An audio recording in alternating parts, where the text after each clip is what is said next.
Because I think they were getting the kill regardless, but it took longer, and it gave Liquid the time to rotate in, so... I want to say a rare mistake here for Not Me, who has had an, I would argue, an incredibly impressive rookie year at TI so far. It's been a very welcome addition to Spirit.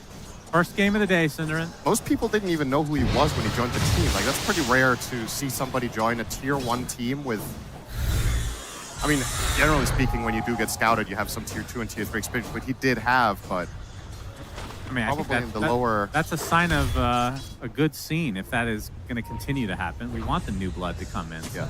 We don't want people like you just sticking around a little bit too long. Okay. Thanks. Escape Gaming comes to mind as Yatoro. What is this? Sorry, it's a little too early for the banter. As my brain doesn't work before noon. Yeah, I've noticed that. Be careful. Apologies to the viewers in advance for you. Brambles right on top of Yatoro. Ace is level 7. Nice destructor from Not Me, though. As they can try to turn this around, Rue makes his way over in addition. And Ace slowed up big time, getting to take the swashbuckle with another rotation from Laurel. So 4 members of Spirit come over and destroy Ace in turn. Yatoro not getting any of the last hits on the kills. It's going to mean that he is currently tied with Mickey for net worth. Of course, the grand prize here is not the Timber Saw, it is the tower that will be going down, courtesy of the Trance. This is something that Winter was talking about on the panel as well. You're playing into that Shadow Fiend, you want to take the tower, and there's multiple ways of doing it. You can have something like Summons or a Dawn Creep. Well, how about both? They've got Treants and the Hellbear Smasher currently working for them. I think it's just a matter of time before Yatoro's next move will be in that bot lane, and if that's successful, you're losing a second side lane tower for sure. No shot Liquid defend that if the move is successful prior. Yep, and Collapse going for, I want to say, the EWC standard build, which is Helm directly into Heart, so he's going to be very, very farmed this game if he's able to get that at a good time. It's a very good Lotus game. I mean, I would expect him to go for that later. Yeah. I mean, these games, we've seen games go very long at this tournament. That's why I'm questioning why people are not just going hard second if you know it's going to go late. As long as the game's not out of control, which right now is very even. Yeah. I don't see the downside, really. This ward could pay dividends later. Once again, when you do have that Prophet, even ganking a little bit out of the way places becomes a lot easier. Tofu, okay. Gonna be just fine. Nisha comes over, gets the tornado. Starstorm from Tofu as well. Not Me is definitely dead. Laurel does have to be a bit careful. Is shadowed by Collapse on the Centaur, who does not want to fight. He's just posing a big fat presence. Yep, at the bottom tower with his Dawn Creep. He's happy. But I think so far, 11 minutes in, probably rather happy if you're Liquid with the fact that this hasn't been worse than this. Only the 4 kills. Sure, you've lost your 2 side lane towers. That was probably going to happen, but all 3 of your cores are at a very competitive net worth. Nisha being the bottom of them is maybe not the best sign, but it's Invoker. He's about to take Meteor Hammer. And, oh, I was about to say that's in stacks, but haha, there's another guy who wants a piece of that. I mean, I think the panel also mentioned, but one issue with the Invoker this game is there's no real good Sunstrike setup, right? Yeah. Like, if you get the arrow, which they don't have really a great setup for that, it's like Bramble, I guess. But that's not the easiest. That would have been one way to get Invoker a little bit more farm in the early stages of the game. I'm surprised they gave the stacks to Timber, actually. I don't know if that's the right choice in this game. I think he was slated to just have a free farm time up top for quite a while regardless. But it's Ace. It is. He loves creeps. Who is Ace if he does not take all the farm in the jungle as the offlaner? Always playing these thick boys. Timber Saw no exception to that. Laurel posing a presence to this tier 1 mid. Nisha spotted. Rue looking for the opening. Get the slow to start, but not going to commit to anything.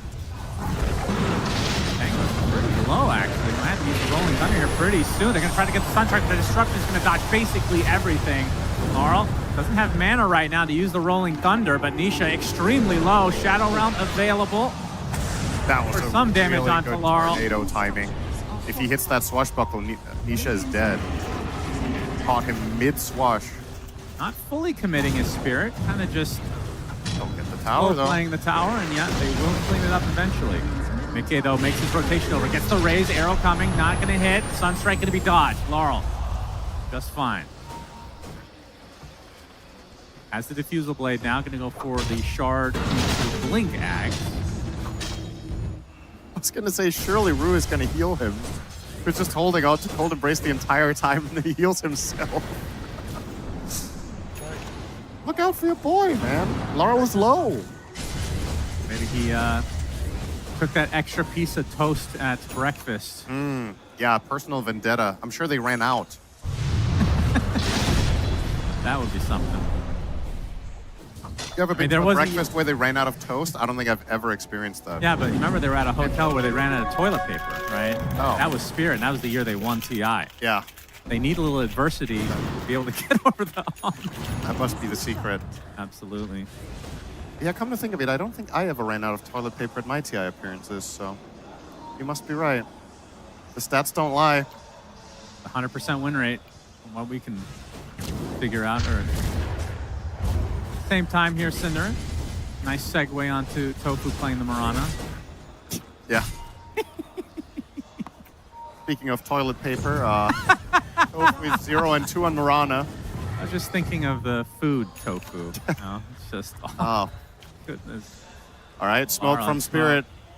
Oh, Nisha. Yeah, nice Thunder, connection, and he is Blade. already dead. Absolutely. Very quick kill. TP is not even remotely close. So another great pickoff for Spirit. Getting a little bit of separation now in terms of net worth. You can see Yatoro leading the way as we're used to seeing on the Nature's Prophet.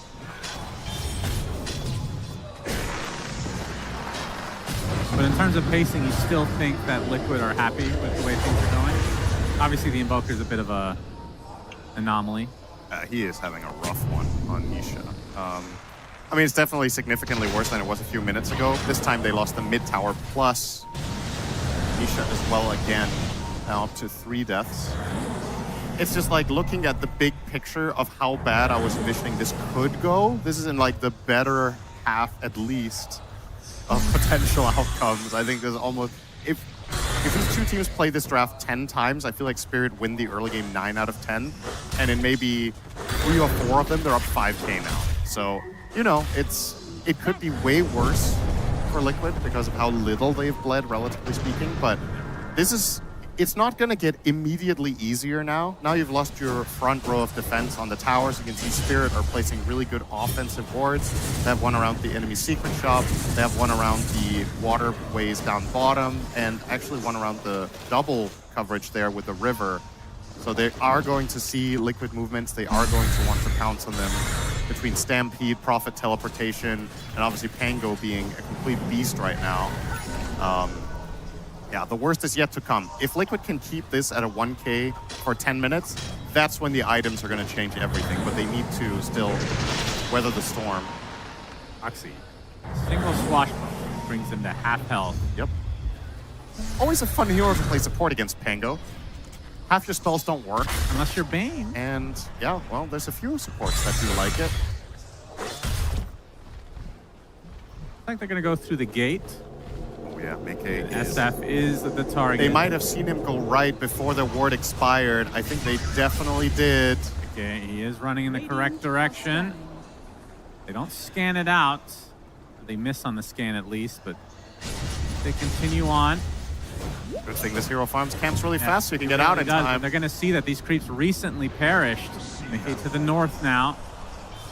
So close, and now he's within safety of the tier 2 tower. Not me, his smoke breaks, so now the Tofu in the tree line's gonna be spotted here. For the Rolling Thunder from Laurel, not able to find the connection, has to self-disrupt, and that's gonna be a dead Shadow Demon. The Liquid, very, very fortunate. That is just such... It's like a half-second difference between finding the SF and not. It's such a good read from Mickey to not go to the Mud Golems on the left as part of his farming rotation, but realizing, okay, they've been missing for just long enough that this is a real... There's a very high probability that I am getting ganked, so he goes north to the other camps in protection of his team. and avoids a very nasty situation. Alvaro has the damage. Misha can obviously take that off with the tornado. Nikkei gets a little bit of vision. Bramble's right on top. He has his shard apparently. Gets off the shield crash as well, but he still blows up regardless.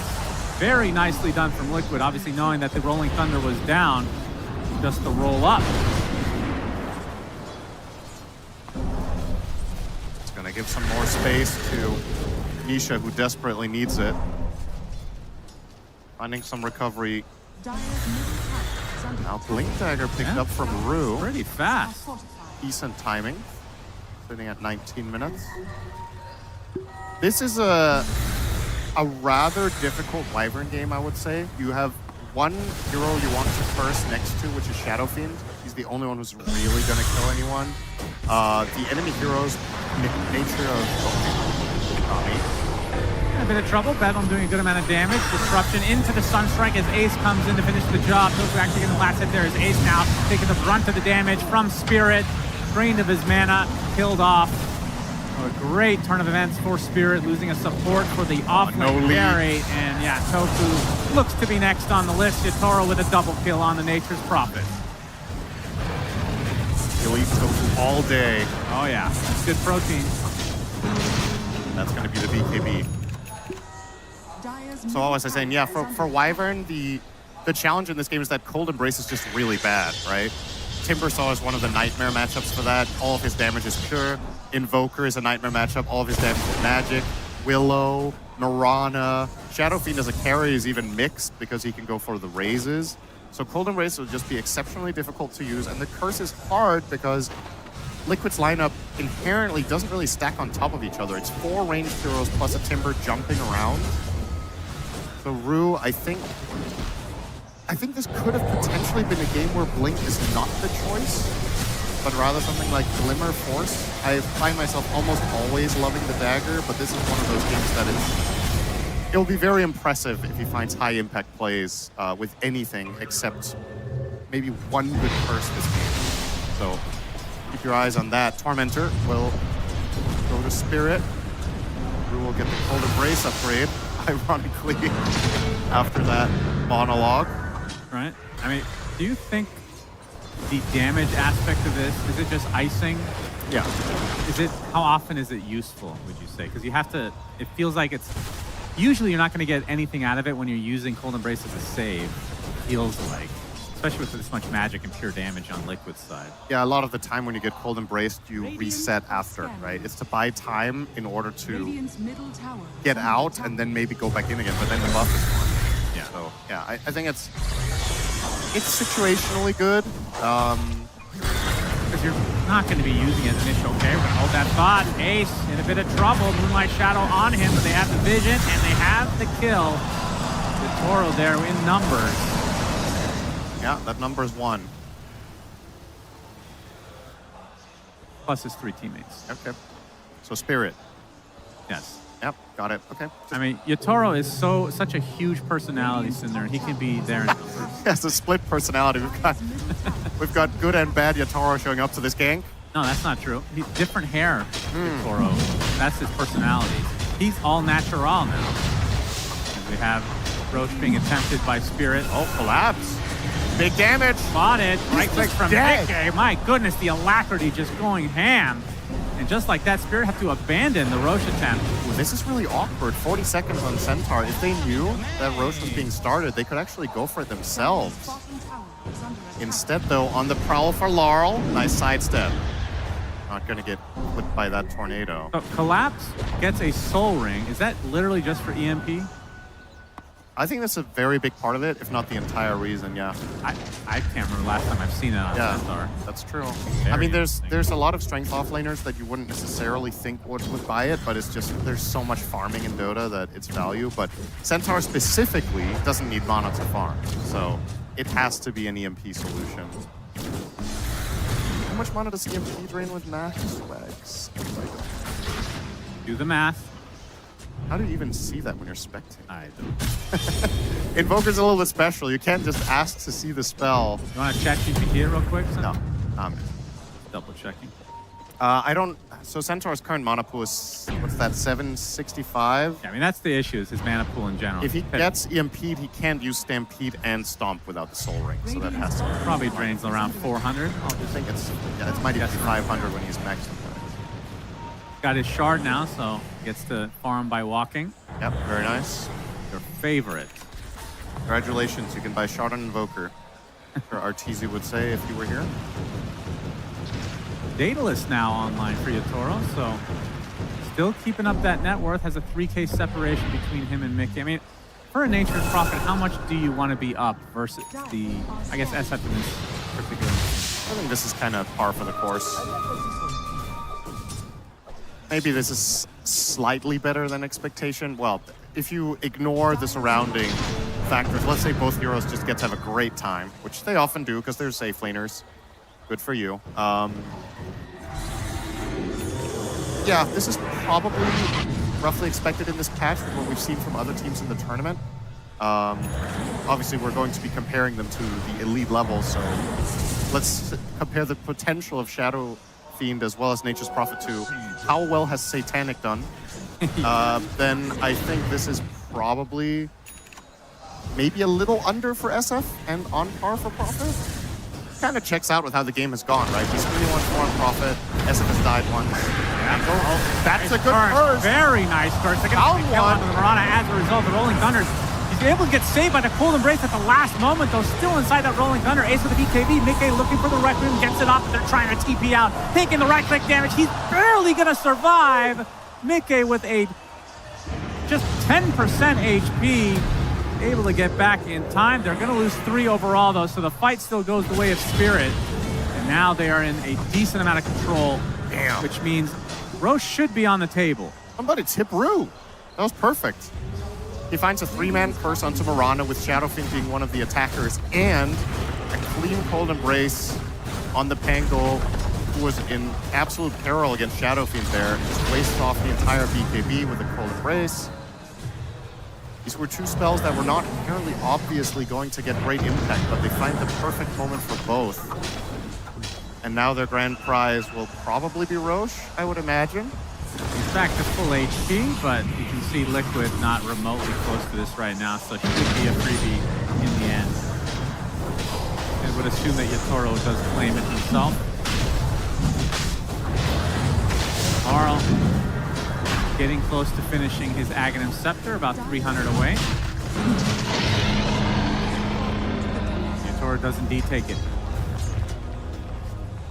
So we saw the BKB for Nisha, and it's going to be an Octarine core next. For Ace, Shivas, so we're going to see a lot of larger spells coming out of these cores pretty soon.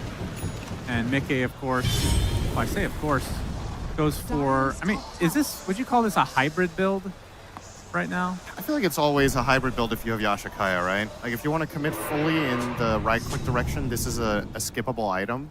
So, yeah, it's hybrid, but it definitely is hybrid if you go Blink. Then you're not even playing into the right-click fully after the Yashakaya. You think they'll have enough physical damage in this game? If he gets Daedalus, he's probably fine. but- Marl, right on top of Tofu again. Dunzo.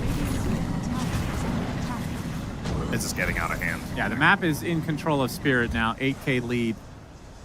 Being down against Nature's Prophet in Dota history just feels so bad. Like, it's... It used to feel worse, though, to be fair. The 25 towns are fake. Oh, yeah. Okay, well, if we want to remember the worst part of every hero, then that one was definitely Prophet's. Yep, I would attest to that. It's always the insane fun. Ace.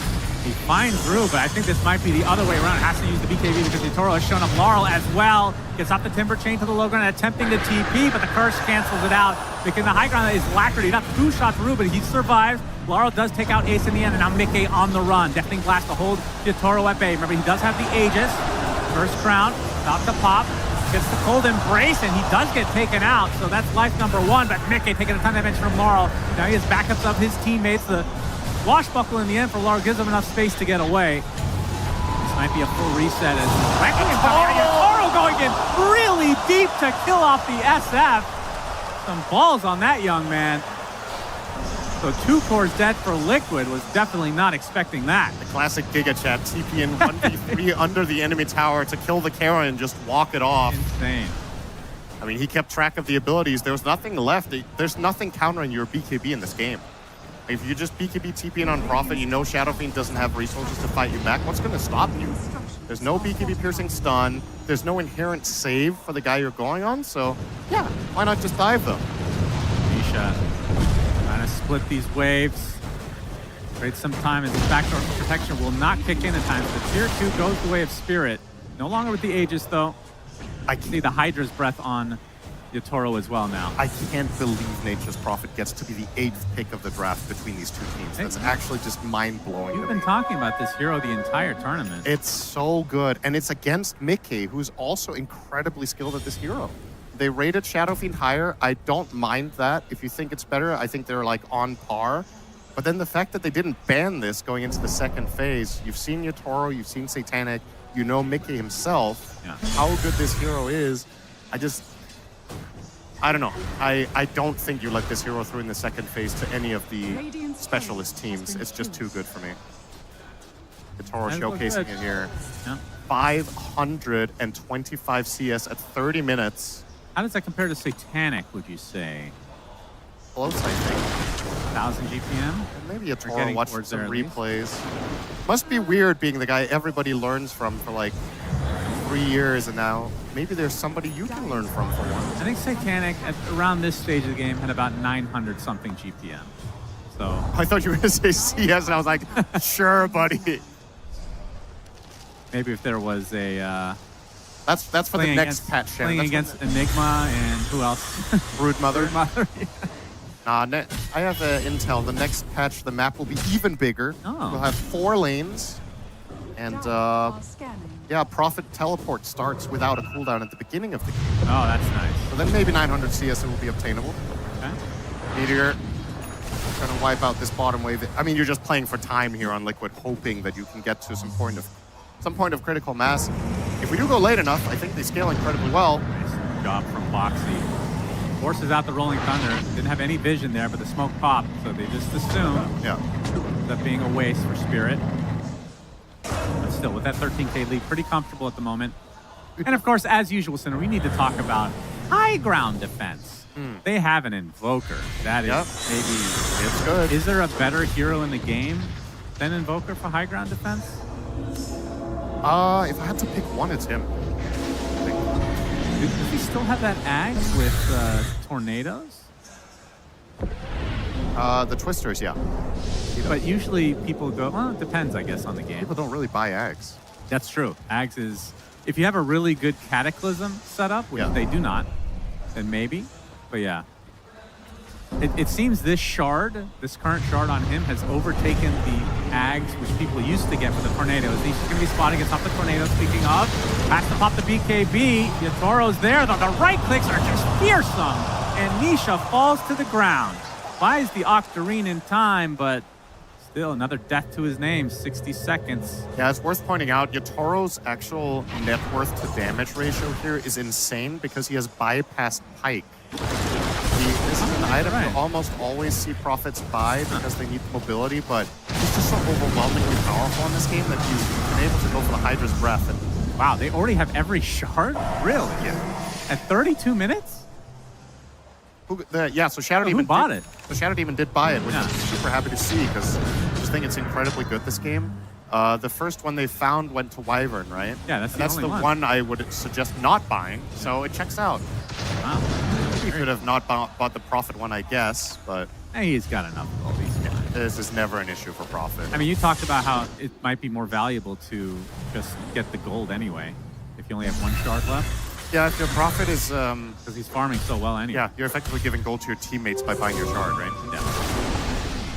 Yep, has that 25 talent. It actually takes the remove teleportation. We're seeing the other one. His arrow will be dodged. Very close. Ace looking for the opening. Blinks right in. Rue taking a huge burst damage. Stuck inside the brambles now. Has to use the curse, but dies shortly after.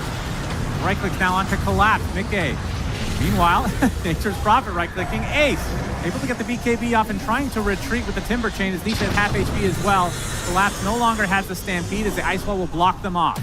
But he still gets the Blink into the Hoof Stomp, and that is a lot of damage on Nisha. Has to use the BKB with such a small amount of HP inside the pit. Attempting the TP is fine. Still at heavy cost.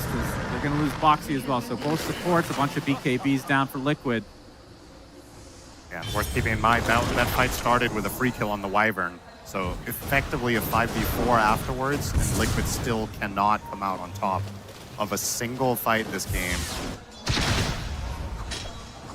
The rich get richer. Yatoro now almost has a butterfly, so it's time to replace an item. I'm guessing you just get rid of your treads already. It's interesting because I know that Mickey is going for Daedalus now, but I wouldn't say he's hitting particularly hard with this build. Collapse. Not able to find the Hoof Stomp in time. Yeah, we'll be going for the butterfly for that evasion, so we'll see if Mickey chooses to go for an MKB at some point. Because without him right-clicking, I guess Alacrity is what he's really banking on. Yeah, that is an X factor for the game for sure. Invoker is... But nobody else take is the right-clicking. Alacrity talent, though. Yeah, so Butterfly is just, it feels like almost a hard counter to this SF in theory, because it's the only one that can be right-clicking on Yatoro. It's good.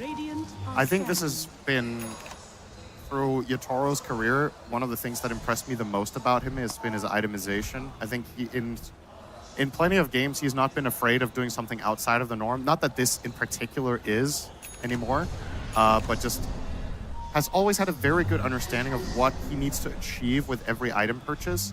And I've said this many times on casts before, I find itemizing on hard carries really difficult with all the options you have and with all the problems that different games present. Having that reference for what to buy, even at the elite level, you see players make, I would say, clear mistakes in what items they buy, but it's very rare that it feels like Yatoro did not do the right thing. Yeah. Except this teleport. Oh boy, Arrow not going to be there because of the BKB. There's an Alacrity on Tofu of all heroes. Laurel still looking for a connection. They're inside that Moonlight Shadow, though they actually do find Nisha in the end, and he just gets destroyed by the Stampede. Yatoro gets the last right click. And again, Invoker down and out. Can Liquid fight without him? I don't think so. What I was talking about there, Shannon. Yatoro's itemization, having BKB this game, genius. Yeah, just absolutely really unusual. Stellar itemization to have BKB for a situation like that. All right. Now Roche number 2. The Belch comes out. This will be a freebie for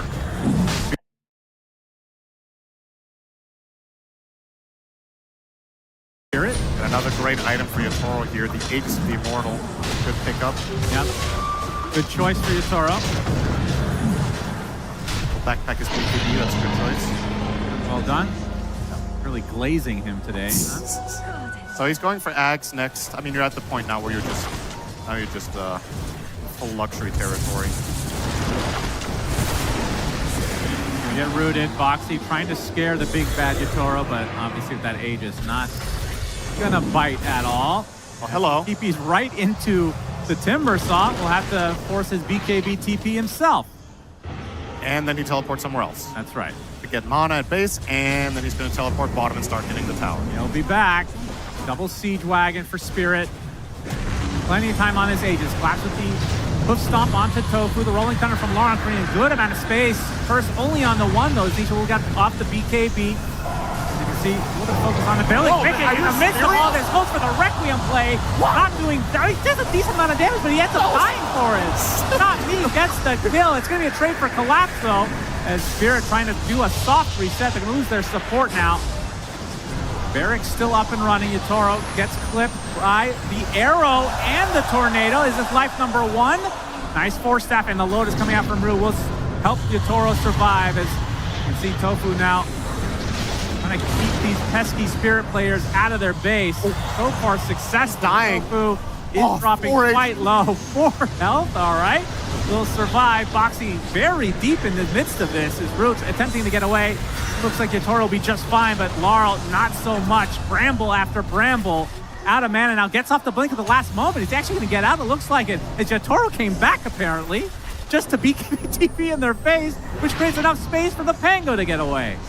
I can't believe that worked from Mickey. That's so insane. He offensively piked into Requiem, and somehow they actually hold there.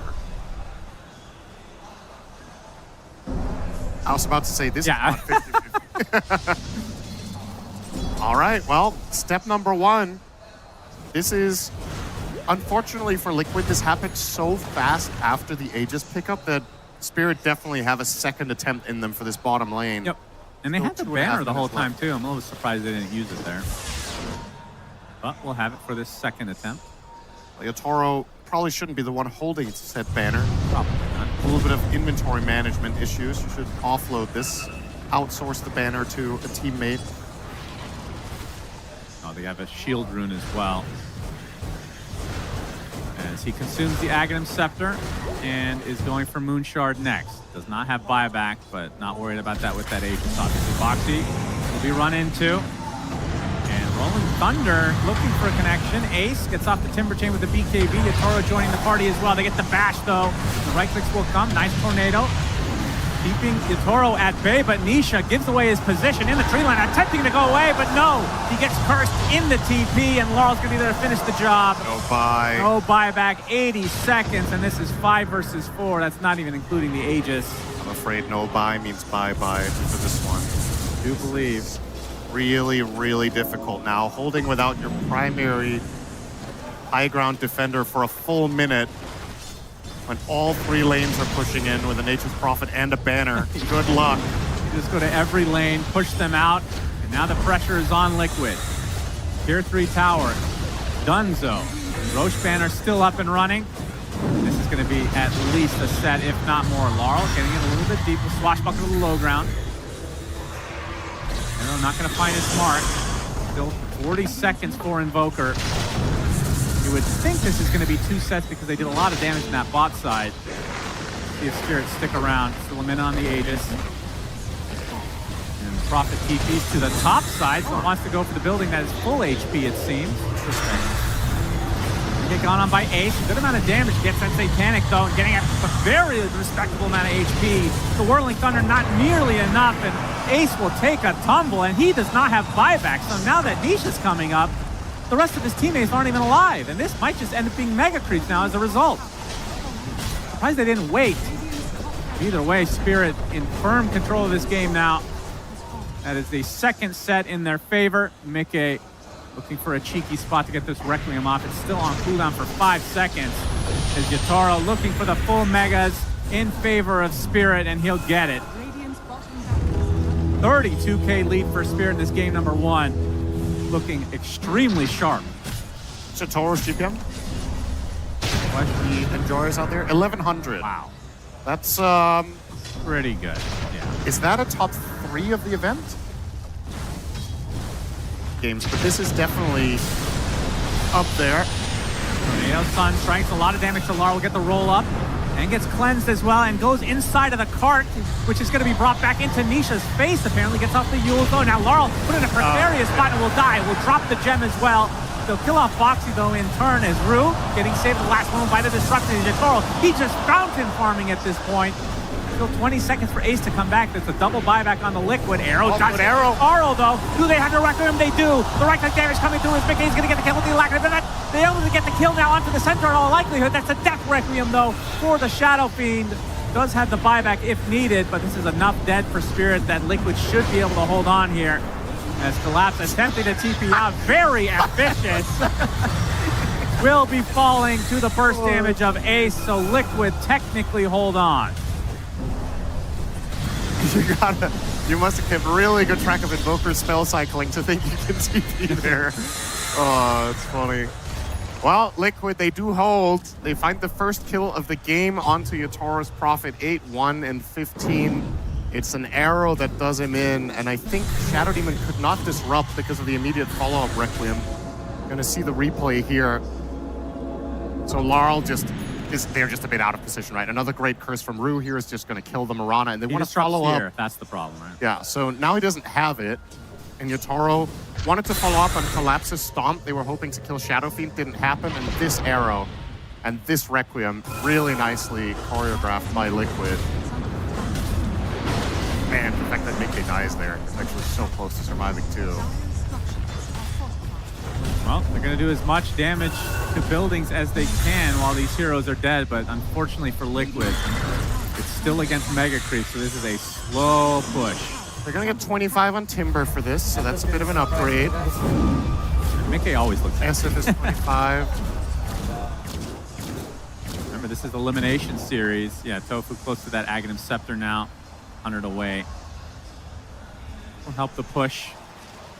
But still, Mega Creep comebacks are few and far between.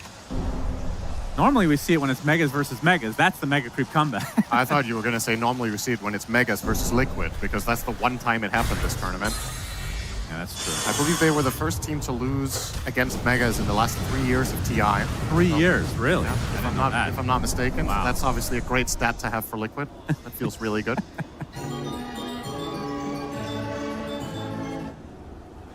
I mean, what do you talk about here if you're Liquid? Like, I think you need to strategize how you get on Shadow Demon. Find a way to envision a way of setting up a fight that you can somehow take it on your terms to kill the supports. Going on your Toro first is just not going to work. He's way too tanky. He has way too good coverage between the two defensive supports, plus the Heart, Stampede, all of that. And that's where, at this point in the game, it would feel really, really nice to have like a Blink Hex to just be able to start a fight. Nobody has it though. You don't have a Blink targeted stun. You don't have an immediate, obvious hero to frontline with, except Timber, who Spirit largely in this game has kind of been able to pretend isn't real. yeah, that's Ace just pretty hasn't accurate, really, actually, yeah. He hasn't really been able to do all that much. So, yeah, Nisha is going to be the one trying to fulfill that task here. He has the gold for the Hex now, would come at the expense of having buyback. There's a chance, Liquid fans. Technically speaking, it's a great Ace Ventura. That 1% is because of Liquid Yandex. Actually, no, that was Dumb and Dumber. Sorry about that, Cinderin. I know you're Liquid big. Yandex Dumb and Dumber? No, of course not. Uncalled for. Dumb and Dumber is you and me. Guess who you are? Dumber. 28k lead here for Spirit. I assume that they kind of chill a bit. They wait for these buybacks. So, and I say wait, farm up those buybacks because they haven't really used them, and then go for the Roche to finish the job. And for Liquid, I cannot see a scenario where they come back here if they give up Roche. No. Do you agree with that? I would agree. But it's so difficult to just leave your base at this point of the game. I don't even know how you contest Roche. Yeah, the issue is I also can't see a scenario where they win the Roche fight, so it's a little bit tricky, right? Now that both enemy supports have Eon Discs, that was the thing I was talking about. They need to get on the supports and kill them. Well, they can't. They don't have a Purge either, so... What if they bring all their couriers to the Roche pit, try to hide them, and go for the item steal? What do you think? I like it. You don't need your couriers anymore. No, it's creative. It's something. But yeah, leaving your base, when you... I mean, Mega against Prophet, have you ever seen that hero lose against Megas? Or with Megas? I I don't think so. This is like the worst hero in Dota to play against when you have Mega Creeps on your team. They're just non-stop push in. It used to be farms worse, though. everywhere. Remember, Cinder. It could be Remember worse. the old It could be worse, yes. The good old talent All right, plus well. Ironwood Tree. Oh, yeah. Everyone's favorite. Oh, man. So Spirit have Aegis, Cheese, Refresher Shard on the Pango, and Roche Banner again. And Roche Banner at this stage of the game starts to get really scary, especially with the Mega Creeps. You can put it relatively far away. Look at the damage that these Mega Creeps take. Not much. Zoro leading the way, going to the tier 4s. Laurel opens it up with the Rolling Thunder, finding a couple connection. Nikkei not using the BKB, blinks out instead. The Meteor coming down. Yatoro getting pretty low, looking for the cart connection. He's going to get disrupted instead, but the arrow is going to keep the Centaur in place. Yatoro wants to preserve this life number 1, but he gets bursted down by Ace. So Aegis is down and out. Nice start for Liquid. Oh, Timber Chain not going to fix it. The Requiem comes in, putting Yatoro in a precarious spot. Has to bop the BKB with the Satanic as well, but Mickey will fall. Now the right inside the Nisha. Not quite enough. Trying to get away. Good arrow. Arrowed again. The disruption is safe. There's the curse coming out of the beat time, getting 3 members stuck. Yatoro still stuck with very little HP. Finally will fall. Does have the buyback, and obviously can TP back into the fight as well. Ace, extremely low himself, has to Timber Chain back to the fountain, and now the Ancient fully exposed as the tier 4s are out. We'll see if Yatoro wants to expend the buyback or not. Man, they killed him twice. Roche Banner still up. This feels like the time to use it. They're going to get the hoof stomp connection onto the Timber Saw, though, to start this out. Still Yatoro not using that. They actually had a complete lockdown on this Timber Saw. He just gets bursted down to the ground. And still, Yatoro available to come if he wants. It's the buyback now onto Ace. Trying to reset for Spirit. Timber Chain onto Laurel. The dodge the tornado. Gets the bash off the shield crash on the Mickey. Attempting to get out. Does blink away safely. Not going to be so lucky. As there's the buyback now from Yatoro. He's going to go for the throne straight up. He's going to actually go for the fight. Looks like he's coming for the fight is Ace. This will be a huge kill because this would be a dieback onto the Timber Saw. Nowhere to go. Hoof stomp and dead for 2 full minutes on this core. That's 2 dead, in fact, for Liquid with no way to get back in the game. Arrow going to be dodged by Laurel. Might have to reset a bit for Spirit. They can use these creeps to their advantage. Yatoro back into the fray, though. Right-clicking now the Ancient. The hoof stomp onto Mickey. Time is running out. The deafening blast coming in. Yatoro continuing to go for the buildings now as he should be able to finish this himself. There's the curse of the last moment. Finally, fortification comes out for Liquid. But Yatoro left to his own devices. Mickey comes in with 1 last Requiem. A good attempt, but it's not going to be enough as he will fall to the ground, and Spirit surely will be able to take game number 1, and they do. GG's our call. Entertaining game with these 2 teams. It feels like every time we watch these teams, they certainly deliver in the entertainment factor. Absolutely. If you're a stats enjoyer out there, just to give you the conclusion, Yatoro ends the game with 1,121 BPM. Nice. So eclipsing the 1,100 in a stellar individual performance. And I gotta say, all of Spirit in this game played exceptionally well. Every single one of them showing up in good form today. I loved their draft. I love what they were able to do around the mid-game portion. And yeah, Liquid, they were struggling to string it together. That's right, Sheeper. Thank you very much, Cinderella and Sunspan there. We talked after the draft. We knew it was going to be difficult for Team Liquid in this game. We knew there was a lot of focus on the early stages of the game where we needed Mickey to do well, especially, and we thought maybe with getting First Blood, that would be a great step in the right direction. But Tiga, that was far from enough. Yeah, I mean, first of all, Yatoro's GPM was 1,121. That's now the 3rd highest GPM of any player in a Tier 1 or Tier 2 match in the history of Dota. It is absolutely incredible from him, but of course, that aside, everyone on Spirit just played extremely well. I think they were really methodical for how they played the early game, taking that safe lane tower, moving towards the mid tower, and then they kind of went a bit quiet, just hit the creeps, they don't have to overplay, wait for when they're ready, and then they'll kind of slowly progress the map to Liquid doing literally nothing.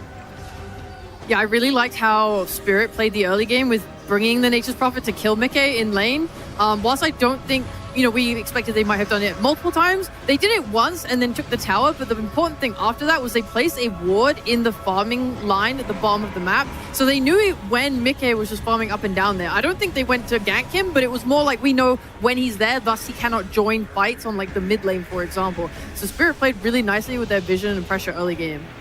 Yeah, and I think Winter also, the Winter Wyvern, we talked about briefly during the start of the day. This first pick for Team Spirit worked out so well. Yeah, in a lot of the team fights, you could see why I was happy. If I'm a Wyvern, I'm playing to SF, I could always have a lot of opportunities to get a good cold embrace off. The curses were great. I think this is a hero that has risen up in stock by so much during the playoffs, and I'm expecting maybe the hero is going to be banned as well. You have to consider maybe if you want to ban it. But overall, I think Liquid's downfall is because they over-budgeted on the cores. They have too many cores that need to farm, and as a result, Nisha, he was punished in this game because he couldn't really farm Ancients because Timber was taking the Ancients, and he constantly had to take the dangerous waves, and he he got ganked, and Timber can't really help him, in the early game. So they were very, very defensive. They were very passive from the start, and they just have very, very little control over the course of the game. Yeah, especially if you do compare that to Team Spirit, who just seem to be on point almost time and time again. Team Liquid, they fought valiantly at the end of the game. You have to. It's lower bracket at the International. You have to fight till the bitter end and hope that there is a mistake that you can still make your way back from and with. As we do take a look at the scores at the end of the day, eToro did die twice. First death was only at like 41 minutes, so we'll forgive him for that. He had a near flawless game there. For me though, I'm having to give this MVP to Rue Rhea, because he played a phenomenal Wyvern. Yeah, I think Rue's ability to disengage these fights when Liquid wanted to go in or be aggressive or try and make moves was so pivotal. I really love these supports. This IM build especially, having Blink for your best positioning, having Force Off to help protect your allies, but also Aeon Disc. Not dying is the most important thing you can do on a support.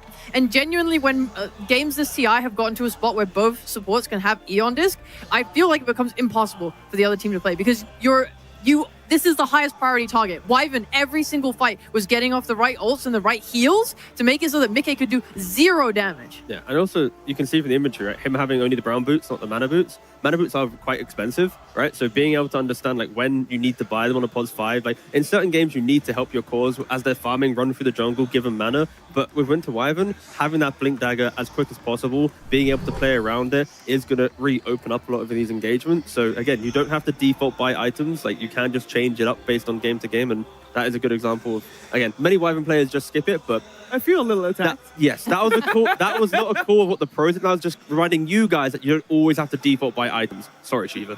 That's why I didn't really like the last pick on Timber, because they didn't have the right hero. They didn't have a hero to deal with all these supports. That's why I suggested Mars, which is not a very common hero now, but Mars would have given them a way to find the back lines, because with their heroes, the Invoker, the Timber, and the Shadow Fiend, you could maybe say ultra late game, the Invoker can blink in, or if he has blink, or somehow find the backline. But over the course of the first 20-30 minutes, every fight, Wyvern got off a very, very big ultimate in every single fight. Yeah, and we would have loved to see Invoker have more impact in this game, but let's be real. I feel like maybe Laurel had Nisha's number a little bit. To break that one down, we're heading over to Purge.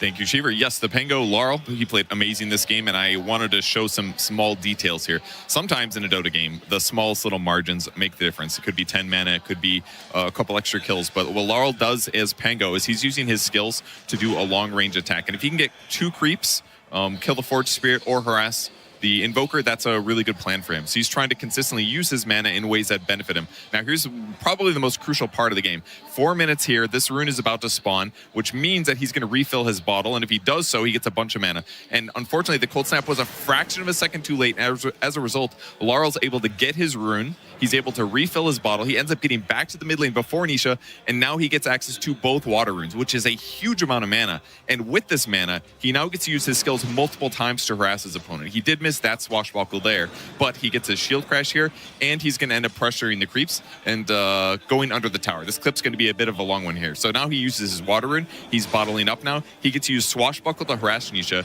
he gets to use his shield crash, but he doesn't have enough mana for his next spell. So watch what he does. He uses his last bottle charge, he uses a clarity, Nisha sees this, says, I need to stop that mana regen or I'm going to die, and he uses Cold Snap from long range. But he got just enough mana here, and as a result, ends up getting a solo kill in the mid lane. Crazy good play from Laurel. That all cascaded from that water rune earlier. And the pressure really didn't stop because the same thing kind of happened here. Eventually, Nisha does go for a kill on Laurel. Laurel gets stampeded away. His teammates come and back him up here. But as a result of that earlier advantage and Nisha not quite having full mobility yet, he ends up getting pressured, killed under the tower. This pressure that Laurel put on Nisha was really, really big for the game because it meant that Nisha was not impacting the game as much. And so much of it cascaded from that early kill due to the water rune fight and due to this early pressure by the Team Spirit support. So excellent play by Team Spirit to get ahead and not let Nisha control the game. Thank you very much, Purge. It really is a butterfly effect when things start to go wrong. It can go wrong way further down the line because that one mistake that was made very much earlier. We're going to take a look at some of the fights that happened after that laning stage started the way it did for Team Liquid. As Winter, there was one fight fairly early on that you wanted to highlight for us. Yeah, I just wanted to talk about like how the early game was quite very, very passive from the Liquid side because they had very, very greedy farming costs. So this is like the best thing they could do. They brought a lot of heroes. They see Team Spirit invading and trying to control their jungle and take the bounty run, so to bring numbers. This is something that I think they did really well in the early game, making sure that they defend and they at least have access into the jungle because Nisha was constantly getting pressure, like Kevin mentioned. He couldn't really farm very well, so he needed the help to come towards his side of the map so that he can actually farm. Because he's not getting any Sunstrike kills based on the heroes. That's not really a good setup for Sunstrike. So if he can't get to farm the jungle, then where does he go? It goes to the fountain. He's gonna be sad. That's brutal. That's kind of what happened. No, it's definitely a rough one for Anisha's Invoker in this one, which was not just his fault, but it was the draft coming together in a little of a poor way, some might say. And there was another fight, Rhea, that happened a little bit later. Yeah, this fight is actually initiated by Liquid in that they smoke up for it. They enter the jungle and try to take this fight, but this is the Wyvern impact we talked about. Instantly, this ball of heroes have no way to initiate because of this last pick Timbersaw that doesn't give them a way to fight. So this Wyvern ult catches 3 heroes, they instantly kill Mirana, and then it just becomes Mickey doesn't know what to do. He wants to hit Lal, who's able to get his roll off due to this Wyvern stall. But then when he starts clicking him, Wyvern then just heals. And then he continues to, through his BKB, hit the healed Lal target, which doesn't have any impact. Ace is also caught in the Wyvern ult, isn't able to have any impact on the fight. He has to use his own BKB, also then hits Lal's Wyvern heal target. So but it felt like the Wyvern had caused so much dysfunction at the start that they didn't really they weren't able to find an actual target to go on. And then when you have Nisha on the side who was a little bit more out of the fight, then your Toro just TPs on him and kills him. It's like no one can do anything when the matchup is this skewed and you don't have an easy way to start your fights. I see an overarching trend here, and I'm sure you guys at home see too, because we got on one side, you got Invoker, he needs someone to play with, he needs someone to set up Sunstrikes, and he needs someone that doesn't steal his farm. Simple. I got already one thing in mind, you do too. And then on the other side, you know, we got a great team fight, but not everybody's able to come together. We can't start the team fight in the way we want to. Who normally starts the team fight, Tigov? All right, so just to be clear, all right, it's not Ace's fault, all right? I'm going to show a graphic of Ace, but just want to put that out there. I feel like he was kind of put into a really difficult position in the draft he was. because they made him like, they needed to find a hero for him to try and pop off on. At 30 minutes into the game, he had the lowest damage of his entire team. So sure, maybe he could individually play better in this Timbersaw game, but with the setup of this draft, going for the Shadow Fiend, then the Invoker, double range support, having the Spirit ban out the Tusk and the Clockwork, of course the Bane already banned out in the draft, like there was no natural support to kind of amplify this aggression. There was no way to bring life to the game. And then Ace was playing a Timbersaw, sure, a very good hero for him historically, maybe not in current years, but it's just like, it just didn't feel like the correct pick after watching the game, of course. In the draft, it's like, sure, if they play really well and they use the supports and contest runes and they play through the map, then and they make space for SF, sure, they can play this game, but none of that happened. So in the game, they didn't play to the standard of how complicated their draft was. So I feel like in the next game, they have to tone it down. I don't want to see carry into mid pick, double range. I want to have just the classics, the initiation, the information that Winter's asking for, the ways to find the Winter Wyvern, the ways to start multiple fights with different options, because it's so scripted how they must fight. And Spirit, when they see the script, they will read it and outplay you. You have to make it more complicated for your opponent. And it's the support though. I think the hero that you suggested during the draft before Undying, I think when they had SF, maybe they needed something that's more stable in the early game because the Mirana just kind of doesn't really protect the SF at all. It's a nice hero. And in the games where I felt like Mirana was very impactful was when he had a very, very easy way to set up his arrow, like with Bounty, with Bane, for example, or SD. And I think with the Dark Willow, it's just that doesn't really feel like the support duo kind of worked out for them. So I would like to see them maybe change that up and try to figure out what works better.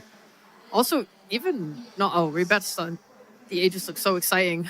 If the next match, I just want to talk about the items. I'm like really excited about it, but the match is about to start. I don't want to take away that Oh, hype. you're good. You're good. The match is soon starting. But first, we need the players in the booth, Rhea, and they will take their spot once again. Team Liquid in the lower bracket, no stranger to being with their backs against the wall. Team Spirit, this is the first match. They are playing in the lower bracket, and let's be real, that first game didn't look like they were playing in the lower bracket. They had a great time, a comfortable time. One of the all-time highs for the Nature's Prophet of Yotoro as well, and he's of course looking to replicate those results, so everybody at home knows that it's not Satanic's year, it's his year once again. And to do that, he needs to choose the right items, Rhea. Oh my God, me! Does. Yeah, you can talk about the items. That's all good. Okay, the reason I was getting hyped is because when you talked about the Timbersaw, I wanted to criticize his item build a little bit. Because if you look at what he bought, he went for the Sanjin Kaya and he went for the Blink and the Heart and the Shivas. He built to be so tanky, and when I feel like you don't have this correct initiation, I would hope instead that he would buy a Scythe of Vice. Because having the ability to blink Hex would actually give a setup for his team to start getting kills. And something that I thought was so nice in response to that was because Yotoro had a Wyvern and a Shadow Demon to play with saves. It meant that he didn't have to buy a Hurricane Pike.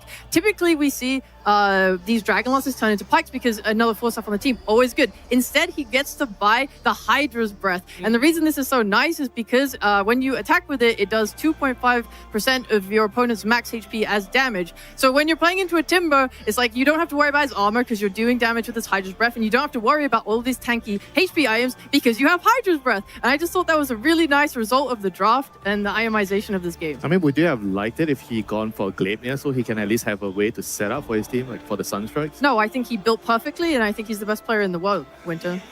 Okay. There you go. He's the best player. All right, but this... Oh, wait, you're talking about Timbersaw? Yeah, Timber. Yeah. I was like, Sorry, I got confused. why Yeah. Profit buying Gleipnir? I don't know. We could go back a year in time. I just stay quiet. I was like, all right, I'll let them do that. Oh, you're right. Gleipnir could have been good, yeah. For the Timbersaw. Yes, For the yes. Timbersaw. Well, we took a step back, and it wasn't just a Timbersaw. It was how they set up the entire draft. So that leads me to believe that at the end of the day, going into this game too, Blitz is going to be like, yo, guys, that was on me. No worries. Don't sweat. I got his next time around. Because going into this second game of an elimination series, you have to have your head on straight, and you have to know and be comfortable that you got what it takes and that you got the tools in the draft as well. Yeah, if they want to keep the same draft order, if they do want to play the Shadow Fiend into Winter Wyvern, I would probably just move towards not taking Invoker on 13. Like, put the Mirana there if they want to. If they really want to have these type of heroes, let the draft breathe for a little bit longer. And then when you open through the later phase, getting the 2 response picks to the opening of second, then you can go for it. But I just don't think the double core and give Spirit, like, all the information in the world. Like, that is the scariest thing to give to Spirit. I actually think the problem was in the second phase draft when Spirit removed Tusk and Clockwork in the second phase draft. And I think why they didn't go for Undying was because Tofu doesn't like to play the melee heroes, and Boxy doesn't play. He doesn't want to play Undying. He plays the melee heroes he plays is Tusk and Clock. Yeah. And Tofu only plays one melee hero, Trian, and that hero is probably not going to be Permaban. Yeah, probably not going to be available. So I think that is an issue that they need to look at. If Meke is playing a range hero, how do they solve it? Do they want to pick the melee hero earlier, or do they have a replacement? Because I think they don't have a replacement. That's my theory. Are we in a world where they get so afraid of this concept and they start not first picking it, like literally first phasing with no cares of anything else? It's like we're taking our Tusk or Clock just to be able to get the range combos down the line. They need to secure the system. I think the system is very, very important for them to be successful. They need to have like a melee plus range combination, and they need to have the lane setup that would benefit them. The last time out, they have the Mirana and SF. That caused a lot of problems for them. Sure, maybe they could have adjusted some of the bans to accommodate that, but I think there's just too many holes they needed to plug there, and it was very, very difficult for them to do it. What do you think about the alternative of a Centaur pickup instead of Invoker? Because I think that makes the offlane a lot more stable than having to reach this last pick. And yeah, you get a Helm hero, so he creates a distraction as well, like the Timber, but at the same time, he's not so greedy. You know, He has a stun. He has a stun. That's nice. Yeah. He has a TI stun. analysis, guys. He's lower budget, and they could actually give more space to Nisha. You pick his Invoker, you need to be able to give space to him to farm. Yeah, it sounds also simple, and we're talking about this obviously now in hindsight. Going to the booth, I think both Miposhka and Blitz will have thought about this to try to five-hat each other and be one step ahead of the curve. Let's see who is one step ahead of the other as we head into the next one. Team Spirit versus Team Liquid. Game 2. For this second game, we got Team Spirit on the Radiant side and Team Liquid on the Dire side. And it's a full swap because Team Liquid also has the first pick that was in the hands of Spirit in Game 1. It is also overall last pick for Team Spirit here. So we'll see what answers Liquid has. There is already quite the change in this game because in the previous game we saw both Lina and Ember removed from the pool, and both for now are still in. The Winter Wyvern made it in as well, into the bans that is, and that also means that the Bounty Hunter is no longer It's gone. It's gone. It's right now removed. Shadow Fiend also still removed, so definitely quite a big development here. Yeah. One thing to note is These the are cool Slaughter still bans. in. You need to pick your supports. A lot of the supports are banned. Like out of the first phase bans, 4 or 5 of them are support heroes. Yeah. I mean, I find this is pretty impressive from Liquid to come into this game and go, you know what, this is what we're going to approach the bans with, because we're making a case for a good Winter Wyvern game, or the fact that Bane, of course, is a staple. Shadow Demon getting promoted all the way to first phase, I don't think was in contention. No, But- I don't think anybody thought of that. With the Wind Ranger pickup, you can see it now obviously makes a little bit more sense, right? But still, 3 supports into Wind Ranger. Wait, But- I don't see it how it makes sense. I'm sorry. Why does it make more sense now that we see Wind Ranger? Wind Ranger walks in, you just disrupt the person that she's going on, and then now her focus 5 Oh, you said BKB is Shadow going Demon. low. Sorry, I thought it was Shadow Fiend you said. My bad. Oh, no. My bad. Shadow Demon. Different shadows. Like, Yeah. yep, cool, right. I like this Wind Ranger pick as well because a hero they have left in is Lina, who has been famously first phase. But I really like Liquid taking Wind Ranger as an answer to Lina because she is able to just go in with BKB and focus fire Lina and just destroy her. I see Liquid do it so often. So I think it makes the first pick have to be different from Lina. We see Centaur instead, which we also considered last time we covered this matchup as unfavorable for Wind Ranger, yet Liquid still made it work. And they have a choice to move it to Boxy if they deem that this is not really that great. But yeah, I think Liquid also did one game that just didn't care. You know, they had the Tusk and Win. I think they just let it lane against the Centaur. I mean, Spirit could also force the draft here by banning the Tusk of the Clock and then taking it out of phase. And then we still have the same question that we're looking for answers. I mean, they can only ban. Yeah, I guess they ban one. They ban one, pick and, one, and right? pick the other So one. it's like you ban Tusk, pick Clock, because into Wind Ranger you don't Yeah. really want to take the Tusk, right? So it's like, yeah, yeah. that's a very good plan. I think if you do that, it's gonna put Liquid in a very uncomfortable position, where okay, maybe they have to pick the Undying, or maybe I don't know, they have to figure some other replacement which will But it put them. causes them to have to think about it, right? Yeah, and they have to play out of their comfort zone. And the recipe right now where I feel like Liquid really wants to get is somehow a melee hero on Boxy, and he can be the 5 and Tofu can be with Ace. But also, as we've seen, like you already said, if these things happen, if Spirit really invests so heavily into the double melee supports that we're mentioning, Wind Ranger just goes support, draft goes in a completely different direction because it's the Wind Ranger Yeah, compared but to other at, heroes. but at the same time, then what is Tofu gonna play? You know, with a +4. If Boxy is playing the win, what is Tofu gonna play? Because he doesn't really have a very good pool of heroes to complement Boxy's win. I think that you could potentially just go more aggressive and you take like the Hoodwinks, the Witch Doctors, the type of hero that just they play the lane and they go do something. He has to do that, but the synergy won't be as good. We'll have to see where they go with this one, as there is only one ban this time around for Team Spirit to address. So if the Clockwork and the Tusk are both still in, as they are right now, only one will be banned maximum. We do have a bit of a couple bans coming out from Team Liquid. They ban out the Slaughter and the Pangolier. Slaughter so far has only been played by Team Spirit. I don't know if they have some flex in mind that the Centaur could still go elsewhere. We know that Laurel could still also play the Slaughter if needed. Pango, of course, we saw Laurel on that one.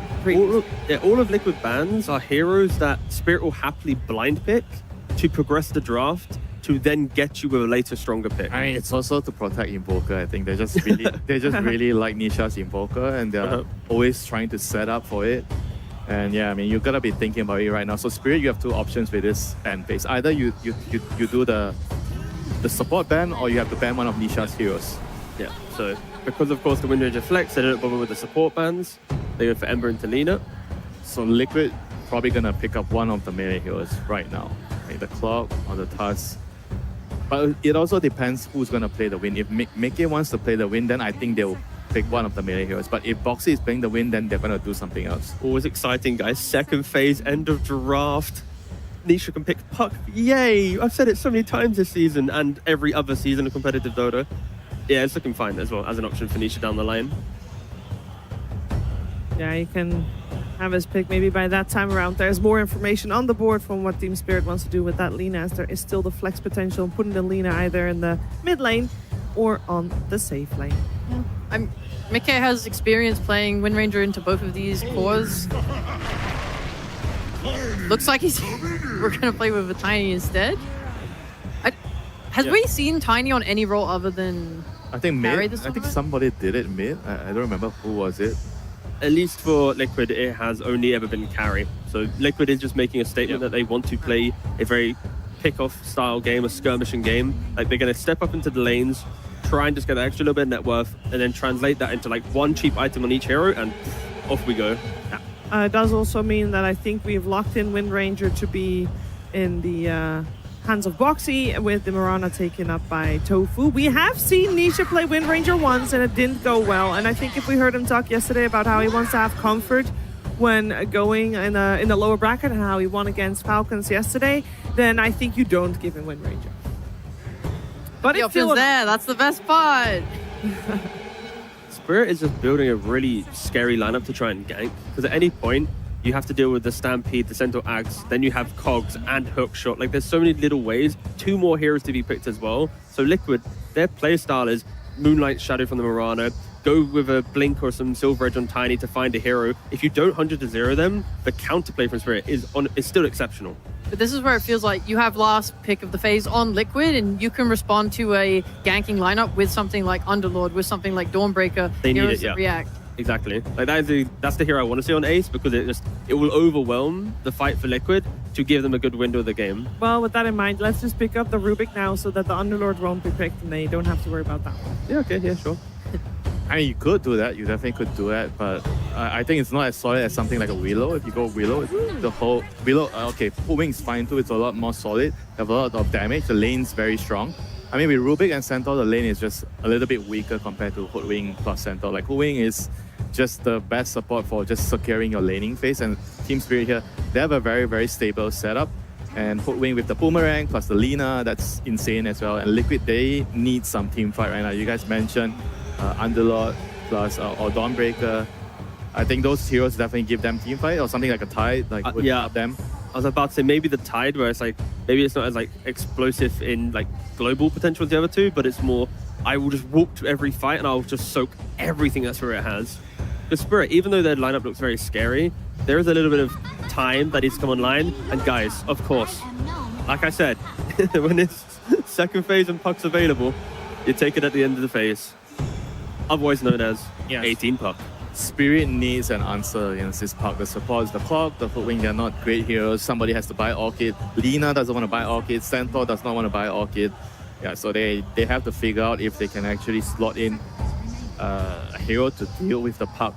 Can be a mid hero, can be a carry hero, but Liquid so far, they're happy This with is what they great. have. They could play on Spirit. They're so versatile. That's the fun of this team. Night Stalker, I was going to say. We've seen Lal play. Would have been a nice Yeah, option. that would be nice. There's also still Dragon Knight in the pool if they want to play that. Simple Blink stun on Puck.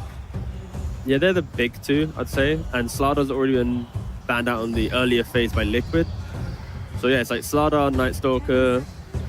Then if you really want to get desperate, then you can talk about like Void Spirit, but you're getting nah. This is, however, Team Spirit that very much was aware that this Puck would come out. So that I'm sure they have something prepared against it, and they do have the overall last pick. And with the flex potential of the Lina, there is definitely still quite a bit possible there. Potentially some cool pocket pick will come out.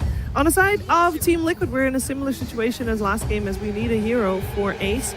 And I would love to know what kind of boxes Ace's hero needs to be able to tick this time around, considering they kind of missed the mark with the last game pick. Yeah, I think it's awkward now because you take Puck, which is, great. Nisha is someone you should prioritize so he doesn't get banned out, but you're probably going to lose your Dawnbreaker and your Underlord now, which I think were the two best in slot. Yeah, but they What probably they're felt like he had three options, right? We mentioned Dawn, Underlord, and Tide would be like the obvious option. So maybe they feel like it's okay if they ban two, we're gonna get one, but whereas for the mid picks, they feel like Puck is probably the best one. So they decided that was what they wanted to go for. Also, it was so respectful. I just double checked. Yeah, Nisha hasn't played a single game of Puck this TI. So Really? yeah, he decided, you know what? Potential elimination game. Ah, fine. I'll play Puck if you need me to. The Dragon Knight that you mentioned, Rhea, will be removed from the pool as well. That's it. We've ran out of heroes. That's it. Good job. Back it up. Of course, there is the like the old Huskar and snipers if the lane beat to Puck, but again, Not really. players that these great days in the lineup. they just yeah, exactly, bad for the lineup. You just farm the double camps after the lane, you lose your mid tower, you sacrifice a little bit of tempo, but then you eventually just have the better lineup because they've drafted I themselves think into there's a win. still one more, the Shaker. I don't know if like Shaker's something True, you would yep. consider. But I think Shaker is decent into Puck, it's not that bad. You have that lockdown, you can always stun him from Fog, and then you catch him, you kill him with all the Echo, you can instantly disable him. And it's good in the lane against the Puck as well. So I think that would be a decent option overall. It's kind of gone untouched so far, but what do we feel about Io? Yeah, this series does not care Io.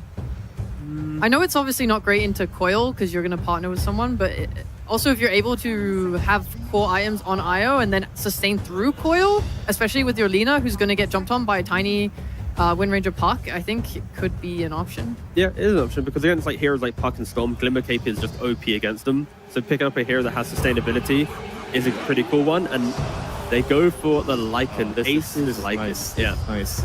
The Wolf Bite on the Tiny, one of my favorite combos in the game. And it gives them a very, very fast-paced lineup. They have a lot of vision with the wolves. You can hunt down the enemy supports. Clock and Holdwing, they hate playing into summons. They don't really do much against the summons. So this is a very, very nice pick.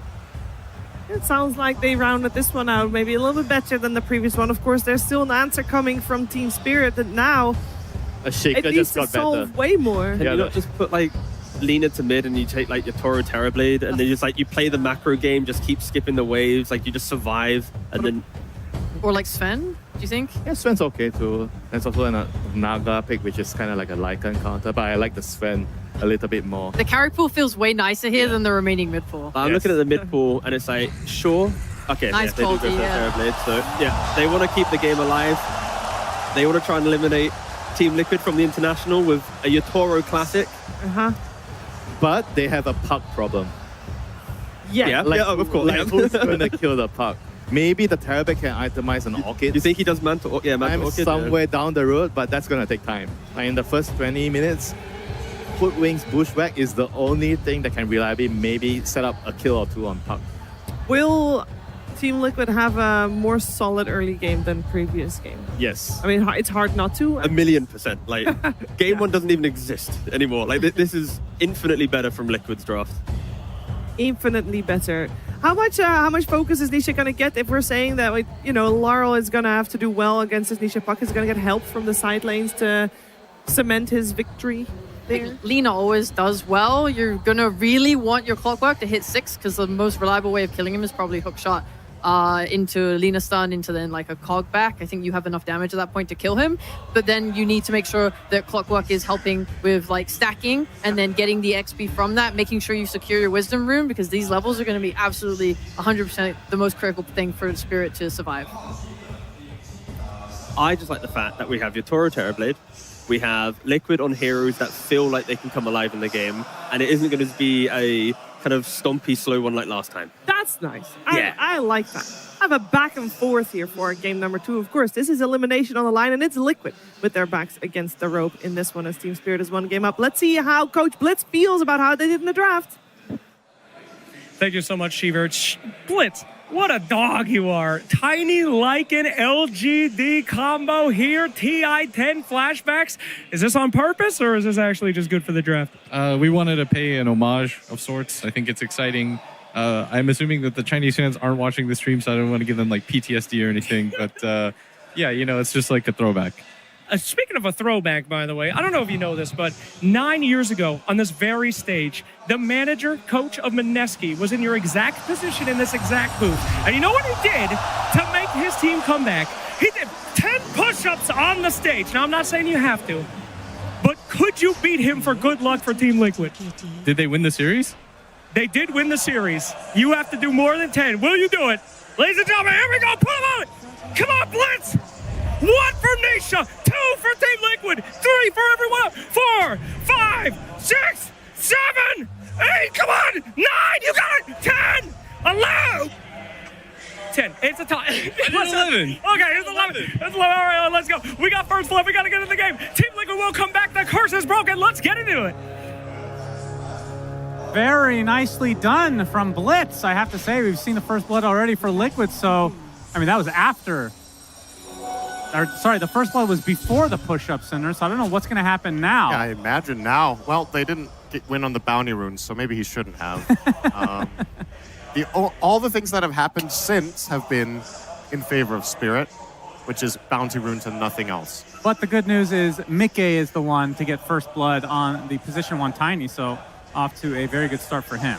Yeah, and I agree with the panel's assessment that this will be a better game for Liquid. I think last game, I think it was just the level of execution required and the margin for error was really narrow. I think this has more of a natural feel to it. You've got a better balance between heroes going in and following up. You've got better overall lanes, I would say, on paper, and you don't have to worry about the Prophet this time, which was ignored in the draft. Yeah, I just want to say, when I looked over at you during the draft, you're like, they're going to pick Prophet. Well, I was like, there's still Hoodwink, there's still Prophet, and well, we got one of them. It's going to be Rue playing the position 5 Hoodwink this game for the side of Spirit. And a different archetype hero for Laurel here as well. Lina and Pango play completely different games. Pango very much up in the face of the enemy and setting the tone for the fights. Lina is more of a ranged assassin, so they're going to need somebody else to play that role, and that's why Not Me is on a Clockwork this time instead of the Shadow Demon. So Spirit making sure to maintain their draft integrity and the overall read they have on what makes lineups function right now. Also, I can't believe that this was was that true that this is the first game of Foxy in a bit of trouble. Looks like he'll be taken out by Yatoro. Pops the Fairy Fire, but falls nonetheless. Rue getting chased by the Wolves. Should be able to survive. Go ahead, Cinder. Didn't it surprise you that this is Nisha's first game of Puck of the tournament? You're kidding. Wasn't that what they said? Did I misunderstand? I thought they said he hasn't played it yet. That's crazy. This is maybe his best. It's in contention for his best hero of all time. It's probably between this and Ember, right? I think it's still Puck. And yeah, sure, the hero is not quite where it used to be right now. I think it's not as good, but it's a really good Puck game. Winner was harping on this quite a bit, that Spirit have no way of killing this hero.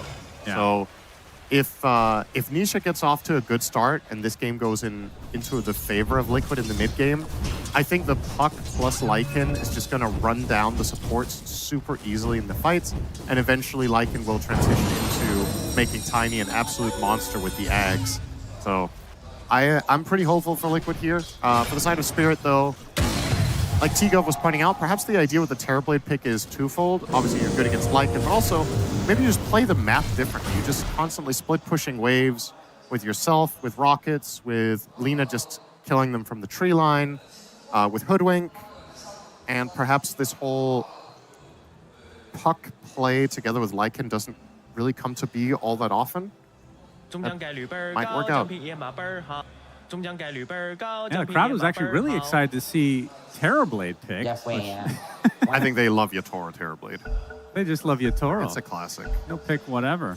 But yeah, this is one of his strong. I mean, I don't even know what I would consider his strongest heroes. The Bushwhacker is going to find its target onto Ace. Slowed up. Metamorphosis. It's enough. Yatoro's on the board now. Well, he already was, apparently. This is his second kill. Off to a very good start for the Terrorblade. And your thoughts on, other than the Lycan Ags into Tiny combo, Lycan in lane, how should he be doing? He should lose. It's a hard lane. If you're playing into Terrorblade Hoodwink, So the thing is, what Lycan can always do, you can pull the waves with Wolves. It's obviously a huge problem that Boxy died at level 1 on Windranger. I would say that should not happen in this lane, so they must have made some sort of misplay to get to that position. Now that he has Windrun, that is unlikely to happen again, but the damage is already done. Yatoro's lane is... This lane is all him. He can't lose from this position. Damage done to Boxy again here by Rue, really pressuring him out. So then with that in mind, the other side of the coin, with Mickey getting that first blood, how's his lane supposed to go in that 2 versus 2? It's a good lane for the Mirana in particular. You're playing against 2 melee heroes. It's Mirana that's super easy to navigate. Tiny with first blood advantage. I still think they will struggle to really box out the Centaur. I think he's still going to get a good amount here. Tiny doesn't have high enough consistent damage in the laning phase to really get through a Helm of Iron Will Centaur, which Collapse has now picked up. So that in turn means that Not Me is free to make some other moves if he wants to. Bushwhack again gonna set up a kill. Man, Really? Hoodwink is absurd in this tournament. The fact that it's being ignored occasionally is crazy. Bushwhacks have been very, very effective in all stages of the game too. It's not just like in the laning stage. Boxy, Game winning in some cases. Boxy cannot be happy with this so far. This is... I think if you asked him, he would say he shouldn't have died in this lane, and now we're up to 2 deaths in 5 minutes. Taking a beating here, and obviously Ace is suffering from that. I mean, you can kind of look, hold that thought, as Liquid have 3 members up in the top lane. Blood Grenade into the power shot onto Not Me. Will pop the Lotus to try to stay alive. Collapse with a nice hoof stomp onto 2. The tree does hit Not Me, but he is going to walk away from this. Any power shot attempts? No. Gonna conserve the mana. And looking at the CS between the carries, And looking at Ace. again going to die. So another kill for Yatoro. 3 kills on the board. Has 50 CS versus the 29 of Mickey on Tiny. It's pretty ironic to throw Lycan to the Wolves, but that's literally what they're doing here. This is... Ooh, this is ugly. I kind of liked the pick. I knew this lane was going to be hard. I didn't think it was going to be this bad. He is bottom of the net worth of the course. And what about catch-up potential for Lycan? Is that a thing? You can jungle. It's Nisha all right. getting very aggressive. The Arcane is going to be taken by Not Me in the top side of the river. Nisha going to take a full Laguna Blade. Acorn shot attempting to get the Illusory Orb is burning away. Even the Rocket Flare not needed. As Tofu looking to take more damage in the tree line. Another Blood Grenade. So much damage over time. Going bowling. Doesn't need it. As Not Me will get the kill with the Blood Grenade. A 6-1 advantage for Spirit. They're on fire, no pun intended. Rue is owning. There's no other way to put it. He's found all these kills bottom. He somehow finds a Puck kill in a game that we talked about. They have almost nothing to kill Puck with, but that's the exact way they can do it. The Bushwhack Laguna plus Dragon Slave. And then the Afterburn gets the kill, the slow burn, excuse me. Man.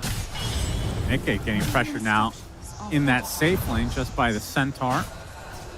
And we're getting close to, it is the 7-minute mark. In fact, Yatoro looks like he'll get the Wisdom Prize. So this is going to be 2 for Team Spirit. Starting to snowball against Liquid. Not even that. The name of the game so far is Spirit are getting kills they're not supposed to ×3 or 4. And now they also get both Wisdoms. So this is the type of early game that I frankly could just not have imagined them getting.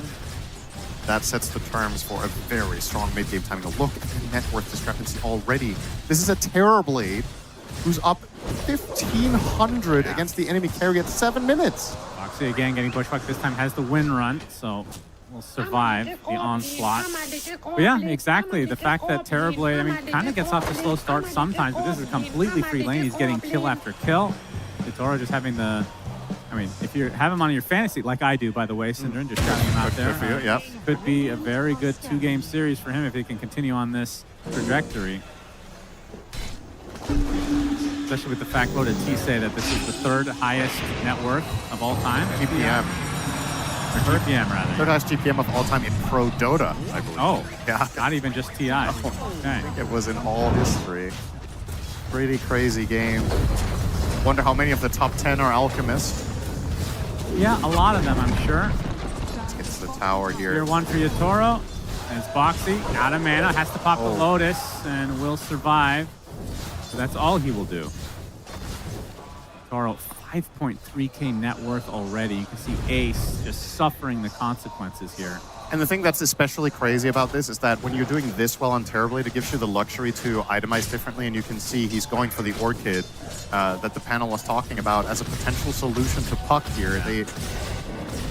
I talked about it last game. I think Yatoro, when it comes to itemization, is exceptionally good, and you know he's making that the call here that is going to be the one problem he has to solve. The rest will play itself. See if it's going to work out for him. It is obviously it comes with a risk. Like when you're buying Orchid on this hero, if you don't find good use of it, sure, it's fine for farming, but Terrorblade is a hero that scales insanely well with stats. And by buying Orchid, that means you're not getting a fast scatty. Do you think that it is worth the risk?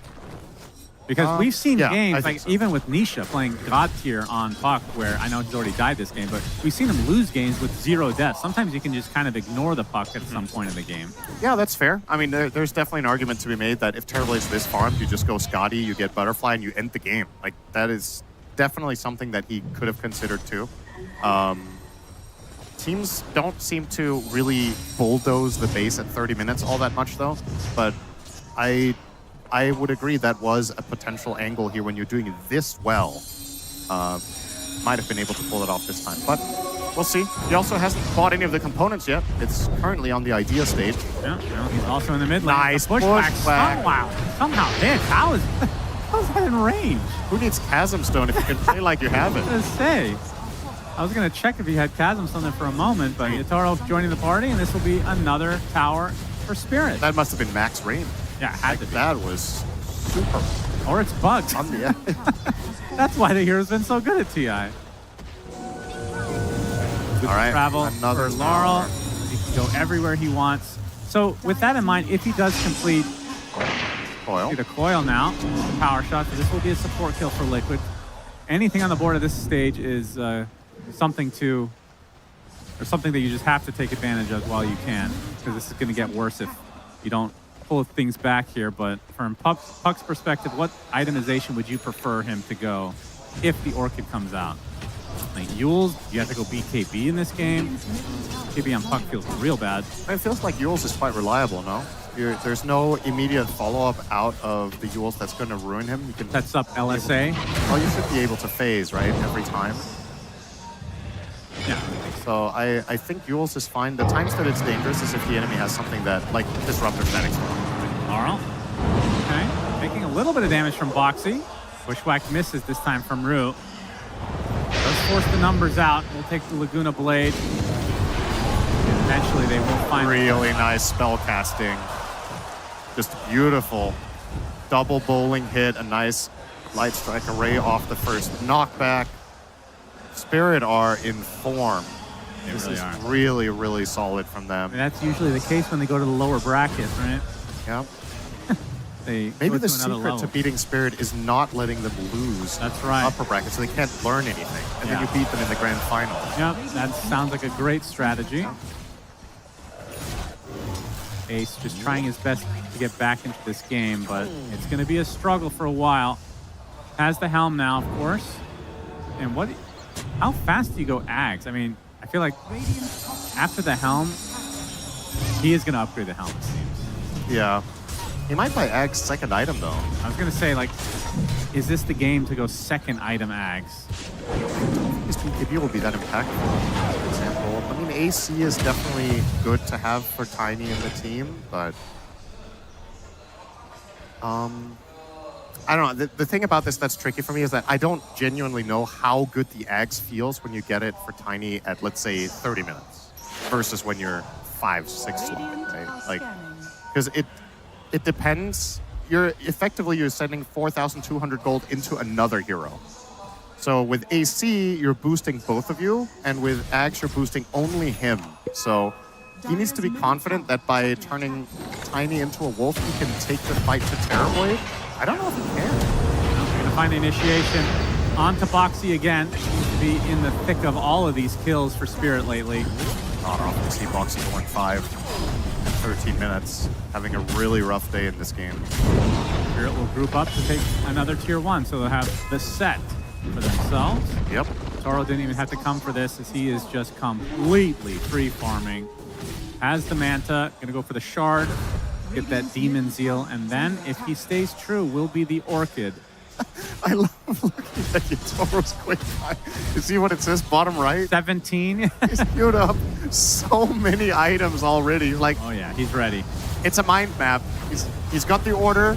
I wonder what he has after the Scotty. Currently, it's Shard, Orchid, Scotty, and then I guess Butterfly or BKB. I mean, do you really think he's gonna opt for BKB this early, Cinderin? No, I mean it's the order, right? No, I know. Get them in order. I know, but Oh, you mean even after then, Scotty is yeah, too even early. then, of course. When you're up by this much, maybe. absolutely. The thing is, it has to be annoying for him to redo his order, right? He has to put in 20 items every time. Yeah, if you put in 20 items, you're less likely to change the That's what I'm order. In saying. fact, as again Boxy in the thick of it, able to walk it off thanks to the win run. As Mickey joins the party this time, Ace in his Lycan form. Nisha gets off the coil onto 1. It is a very important one in the Lina. Wishback coming up, but it's not enough to Stampede too late. Nisha gets the kill onto Lara, looking for the hoof stomp. Nisha in the tree line gets stunned up. Do they have the damage? Do they have the control? It doesn't look like it. He's finding the distance, and Boxy getting bounced around by these cogs. They're just all over the place. Another beautiful pushback onto 2.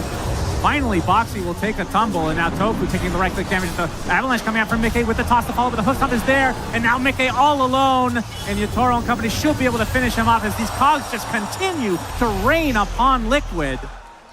The bowling is out of control right now for Not Me. And they get the rocket flare kill on top of that route, trying to survive. Nisha going for the last right click. It's not enough, though. In fact, it is. It is. Nisha. Witchblade will do it. Indeed. Does Witchblade apply the damage at times she misses? The hook shot comes in from Not Me at the last moment, but Nisha gonna take the rocket flare. Laurel is in there just in time. Beautiful coordination. The blood grenade. It's enough that Boxy will die for it. What is happening this game? Oh my god. I was just gonna say, I wonder if we're gonna get a replay of that fight.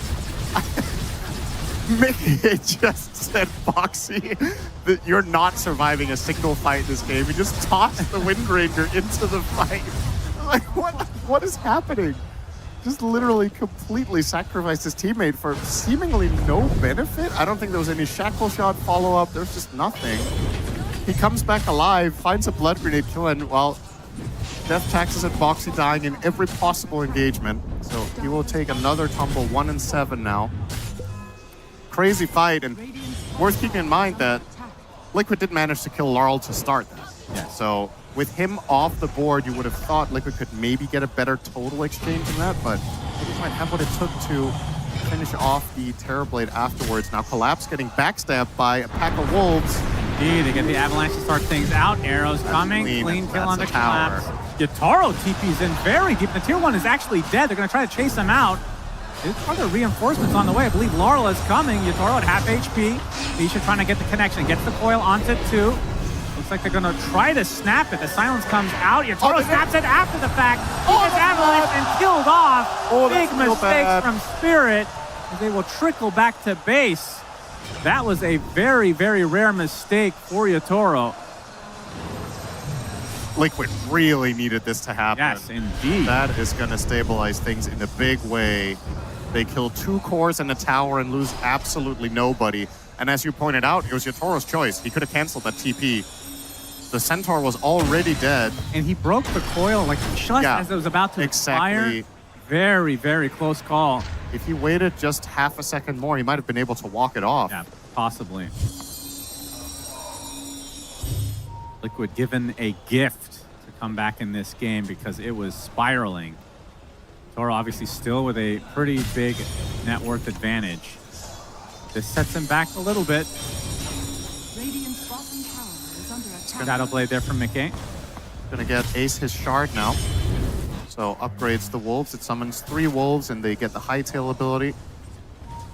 This is a major upgrade and a major issue for supports a lot of the time in particular to deal with. But obviously, just in general, more scouting power, more pushing power, better utility. Really feels good shard to get. Now let's see what he queues up next. I think this is what's going to be telling. I think it's going to be AC.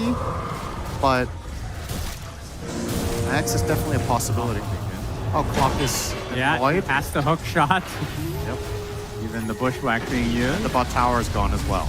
Yeah, Farvon the Dreamer gets the kill on the tier 1. Looks like he'll continue to dream. Stays alive, just barely. Good old Farvon. I'm trying to remember where that's from. Artifact. Where else would it be from? Oh, that's right. Yeah, that is the same model. That didn't even. Yeah, it's the Prowler. Yeah, It's not as recognizable because it's a green card. yeah. He's purple in this game. Great trivia for you guys out there. Thank you, Squidward. There's Laurel about 600 from his Aghanim Scepter. And Liquid definitely have stabilized now. But again, like in terms of pace, which team is going to be happier with the progression? All right. If you asked Spirit's coach before this game if he would be happy with a 2K lead at 20 minutes, I think he would say yes. But with the first 10 minutes, he would say no. Yeah. So overall, it depends if you're looking at it through the scope of theory of what this game should look like right now, or what it could have looked like with the way Spirit started the game. I still think they're in a good position. This is the Orchid reveal. Unfortunately for Spirit, you can see Nisha on the opposite side of the map right now. Very far away. But any kill is a good kill. Has queued up the AC. So any Ags hopes for the fans out there to see Tiny turn into a wolf. Some of my favorite Delayed. memories of TI. Delayed massively. Well, Ace might be the recipient of this gank, although I believe Mickey is going through the gate. It's going to meet potentially. Oh, he's trying to solo the Torn. Okay, doing it quite nicely, I have to say. Got it. Indeed. That's a nice steal as Boxy gets Gale Force as well. Nami's blocking the path though. With the cog, gets off the the hook tough shot. Oh, unfortunate, and Nami gonna get chased down in all likelihood. Not that many reinforcements. Well, I say that, but Toro is kind of close by. Not sure if he wants to fight though. Yeah, they get that kill. Laguna Blade finding a target. Looks like Tofu will take it home. So it's a 1-for-1 for supports. Spirit now on the run. Nisha, who gets silenced as Orchid reveal, but the Yules comes out. He realized that was in his inventory Oh, the already. shackle! Shackle coming out as well. Oh, It's really low as Ryu gets bursted down. And Yatoro gonna run out of resources here pretty soon as Nisha is going to be A-OK. Did he get that like roughly the same time the Orchid came out? Yeah, I think so. There's barely been any opportunities. It's funny, Boxy finds a sick two-man shackle, immediately dies. Okay, he's out of mana. Orchid on him. They have the vision. Stuck around too long. That's a big kill for Spirit. Yeah. Just about to say, a great sequence for Liquid getting the Tormentor into 2 kills. But with the Tiny as a collateral damage on the way out, doesn't feel all that bad for Spirit anymore.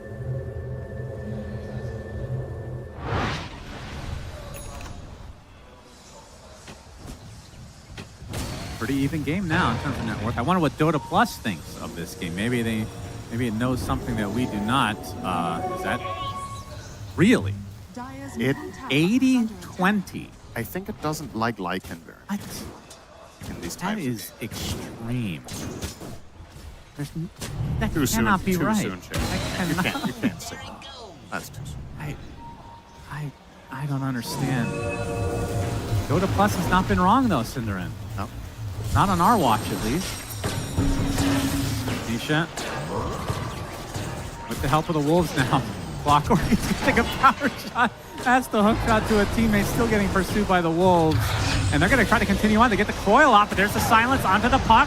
Finally, the Yules comes up. He's already at half HP for Nisha. Oh, the extended. They get the perfect hook beautifully timed as Nisha will fall.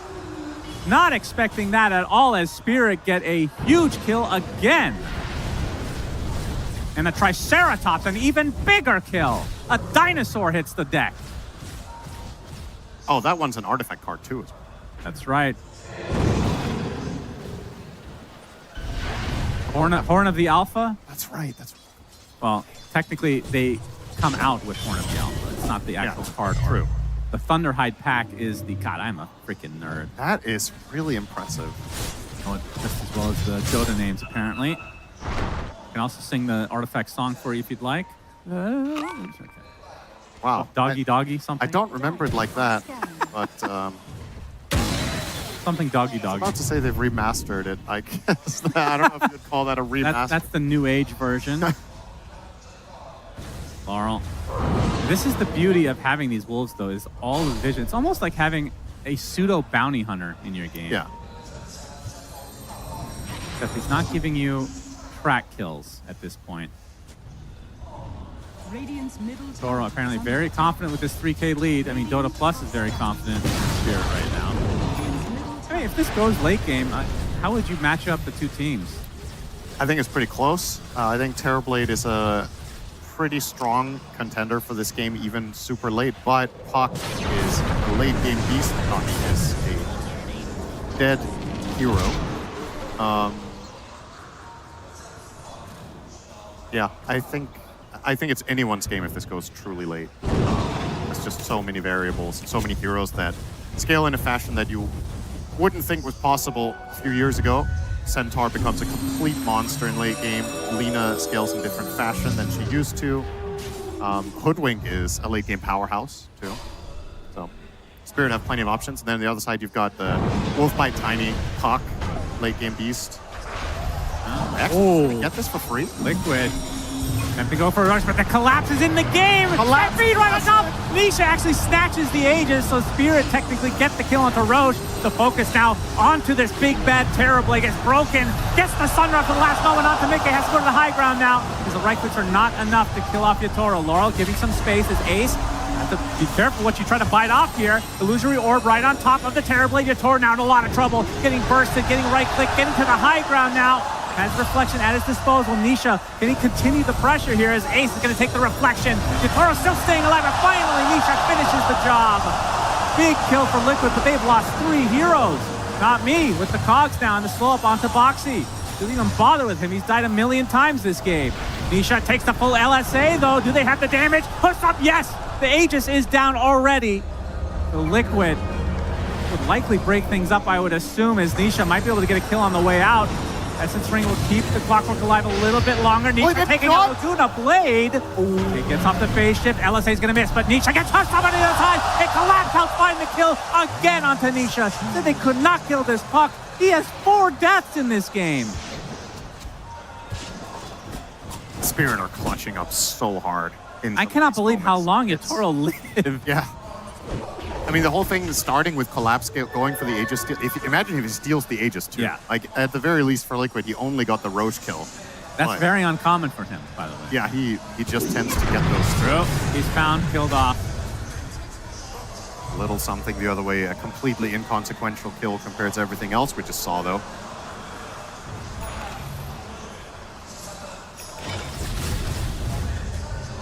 It's so important in a situation like that for Nisha to get out. He has to scale in this game if Liquid want to have a chance. Lycan is not it yet. He is about to get the AC. That will be a bit of a help. But Tiny just doesn't... This hero doesn't have enough output to kill this Radiant lineup until he gets multiple additional items. So Puck has to offer that support. And Nisha's damage build is being delayed by having to buy Yules against the Orchid. So he could have had a Parasma now and maybe another 1,000 gold if he gets one more kill there and lives, but not the case. Another dead. Tricera tops. Not me will bag that gold. No, there's the AC for Ace, and I think now surely is the Ags. I don't know what else he would do. I don't think BKB is going to matter enough. I mean, he'll probably get that after, I would assume. Maybe. I'm trying to think if there's something else. I think Scythe could be an interesting idea as well. I mean, funnily enough, a BKB just to not get sundered, because you're going to be up close and personal, in theory, might just be worth it. Yeah, at the same time as Lycan, it's... You kind of have to play around that too. Or you're hasted permanently with your ult, so you can hit him with everything else than your hero.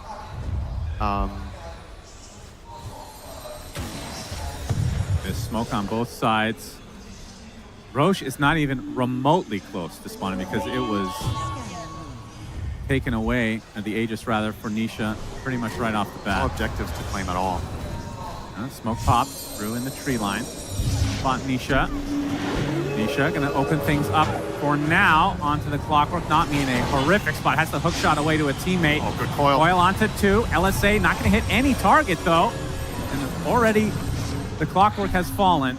And they with forced meta, too. well, they That's forced pretty good. Lycan ult as well, I suppose, and the Moonlight Shadow. But yeah, Liquid biding their time. Between those 3 abilities, the most important and the longest cooldown, of course, the non-ultimate ability, Metamorphosis. That's right. That, It's effectively his ultimate, though. yeah, I would argue. It used to be his ultimate way back. Very long ago, yeah. We're old. He used to have a life drain ability.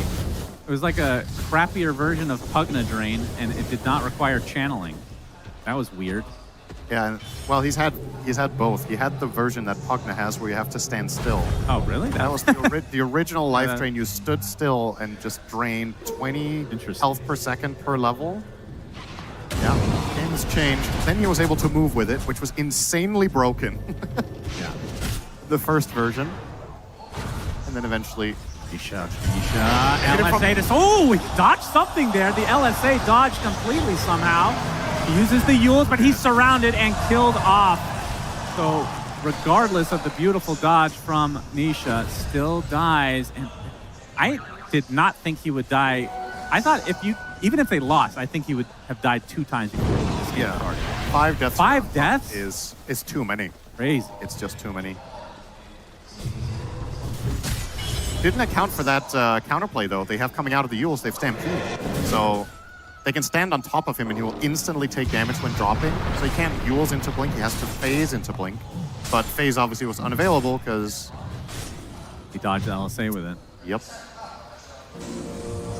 And collapse. Yeah, very close to the BKB, and then it'll be Aghanim Scepter afterwards. And this seems like an exceptional Ags game, actually. Lina or Terrorblade would love to be in the cart. Yeah. In terms of AoE abilities, there's a little bit from Liquid, but nothing too crazy. As Liquid again will take Tormentor, so 2 in a row. Mickey getting the shard. The old facet. Crash landing. Yes. Yes, sir. Not exactly all that impressive, but Well, if he take what you can if get. he tosses Boxy in again, it'll do a little more damage, right? Yeah. That's good. He's basically tossing a corpse anyway. You can see Boxy bought Blink Dagger in anticipation. Toss him and then blink out. Yeah, that's pretty hype combo.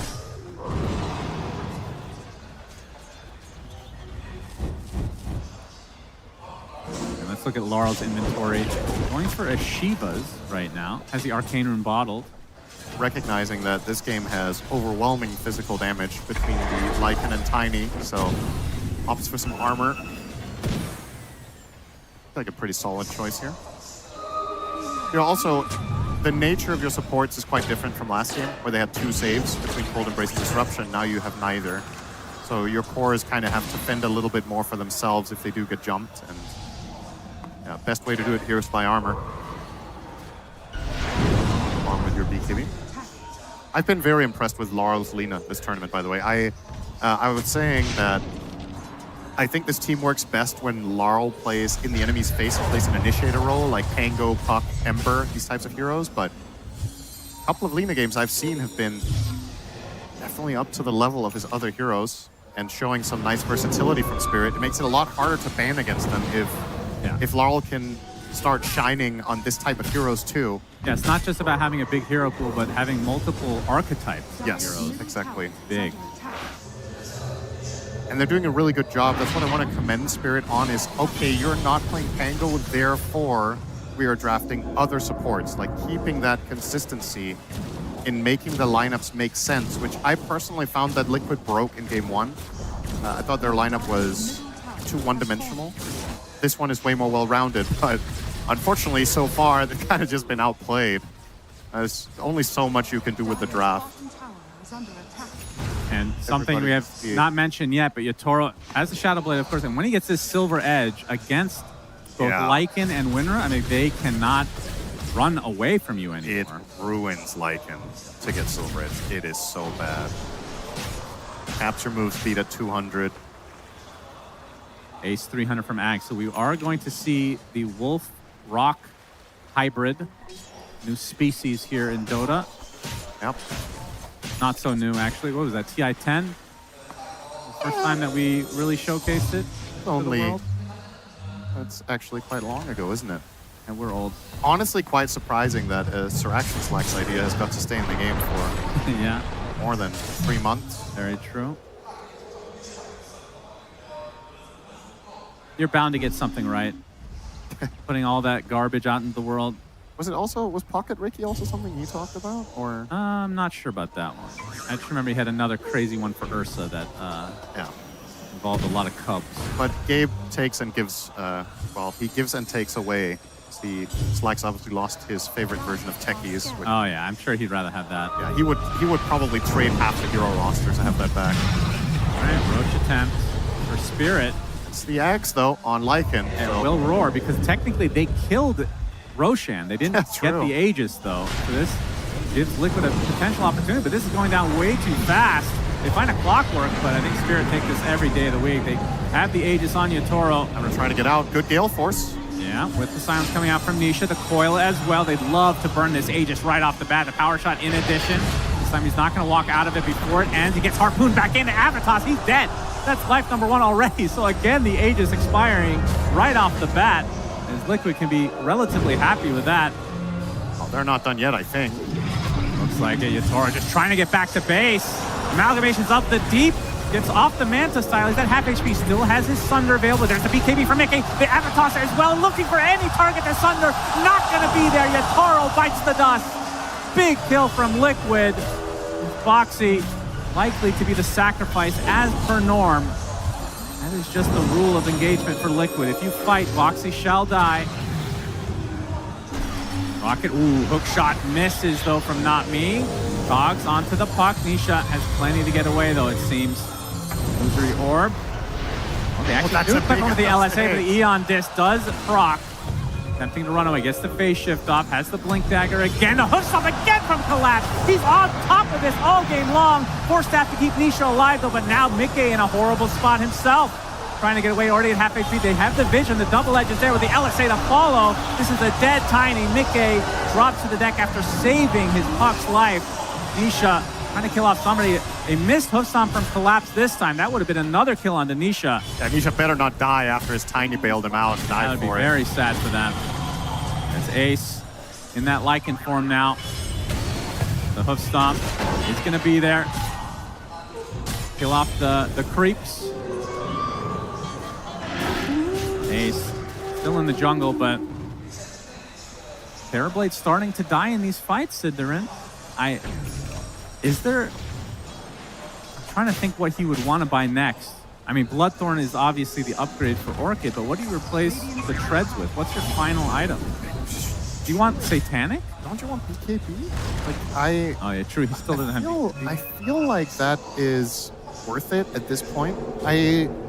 I liked his build-up so far. I think the Orchid was debatable whether that was the right choice or not. They found a couple of kills on Nisha. It doesn't really feel like the Orchid has been maybe 1 or 2 of the kills actually specifically because of that. And it comes with the added benefit of making Nisha buy Yule. So you're kind of just trading net worth, right? Yeah. In that sense. So it's even if it doesn't kill him, it does stifle his scaling on the hero.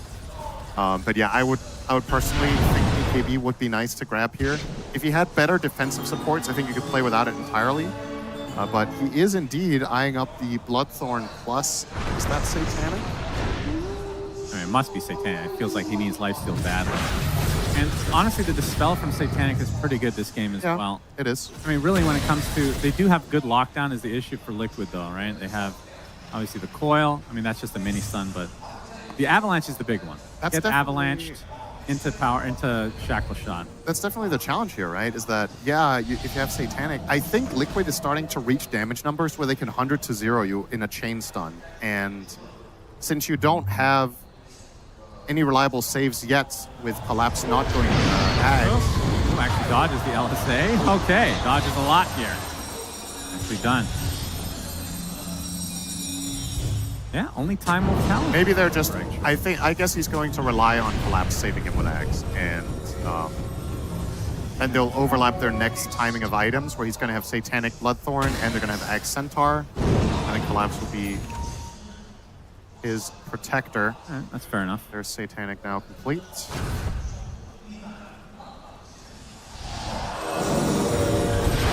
Tofu. Not getting out of this. This time they find him. And Nisha, oh boy, again, is this going to happen? Down the Essence Distiller, gets off the Yules with the orb, but LSA finds him and he's dead again. Oh yeah, you better tip him. That's frame perfect LSA out of Yule. Disgusting. Filthy human. That is so much harder than it looks. Mickey getting chased back to his base. Spirit, obviously no ages to work with. 16k lead though. They're going to poke at this. They're going to try to force this buyback. Metamorphosis from Yatoro. These tier 3s are melting now. Roche Banner was still available to them. This tower is certainly going to die.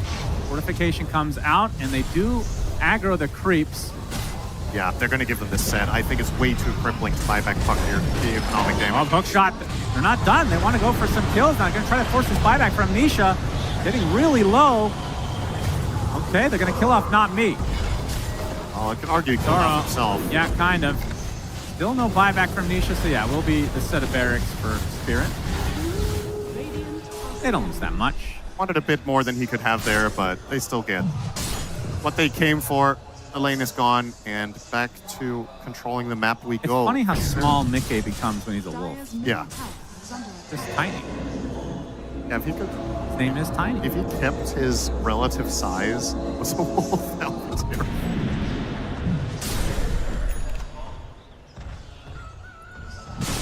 I mean, I think that should be the case.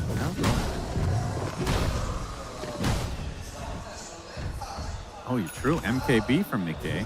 Very cool. Not a common pickup on Tiny, but feels necessary. They know that if they want to win this game, they have to be able to kill Yatoro, because what is inevitably going to happen is Spirit will look for the next Roche. And if Terrorblade has that Nea's high ground, you have to somehow find a way of killing him twice, or you're losing the entire base. So, not really many great itemization options aside from this. And Yatoro is officially 6-slotted. So I would assume a Consumed Ags would be next for him to get the fear. And extra uptime on Metamorphosis as well. Just a feels good Ags, but typically is reserved as a luxury for the hero. I assume on 25 he takes the meta talent. Then again, you usually do have Blink with that build, right? Yeah, he could get a Swift Blink later. Replace what with it? Swap it in, I guess. The classic late game Kara conundrum. It's like, which of my... I have one of everything. Which shall I choose? Or you could... I mean, Refresher also excellent on this hero. Yeah. For that. Right, Collapse. He's about 80 gold. One more creep here. We'll give him the gold for the Aghanim Scepter. So we'll have Workhorse at his disposal. Of course, Collapse, I want to call him the original pro player to go for this Aghanim Scepter way back in the day when this was first introduced. When it was actually quite bad. Yeah. He would still buy it, and that's why I respect him.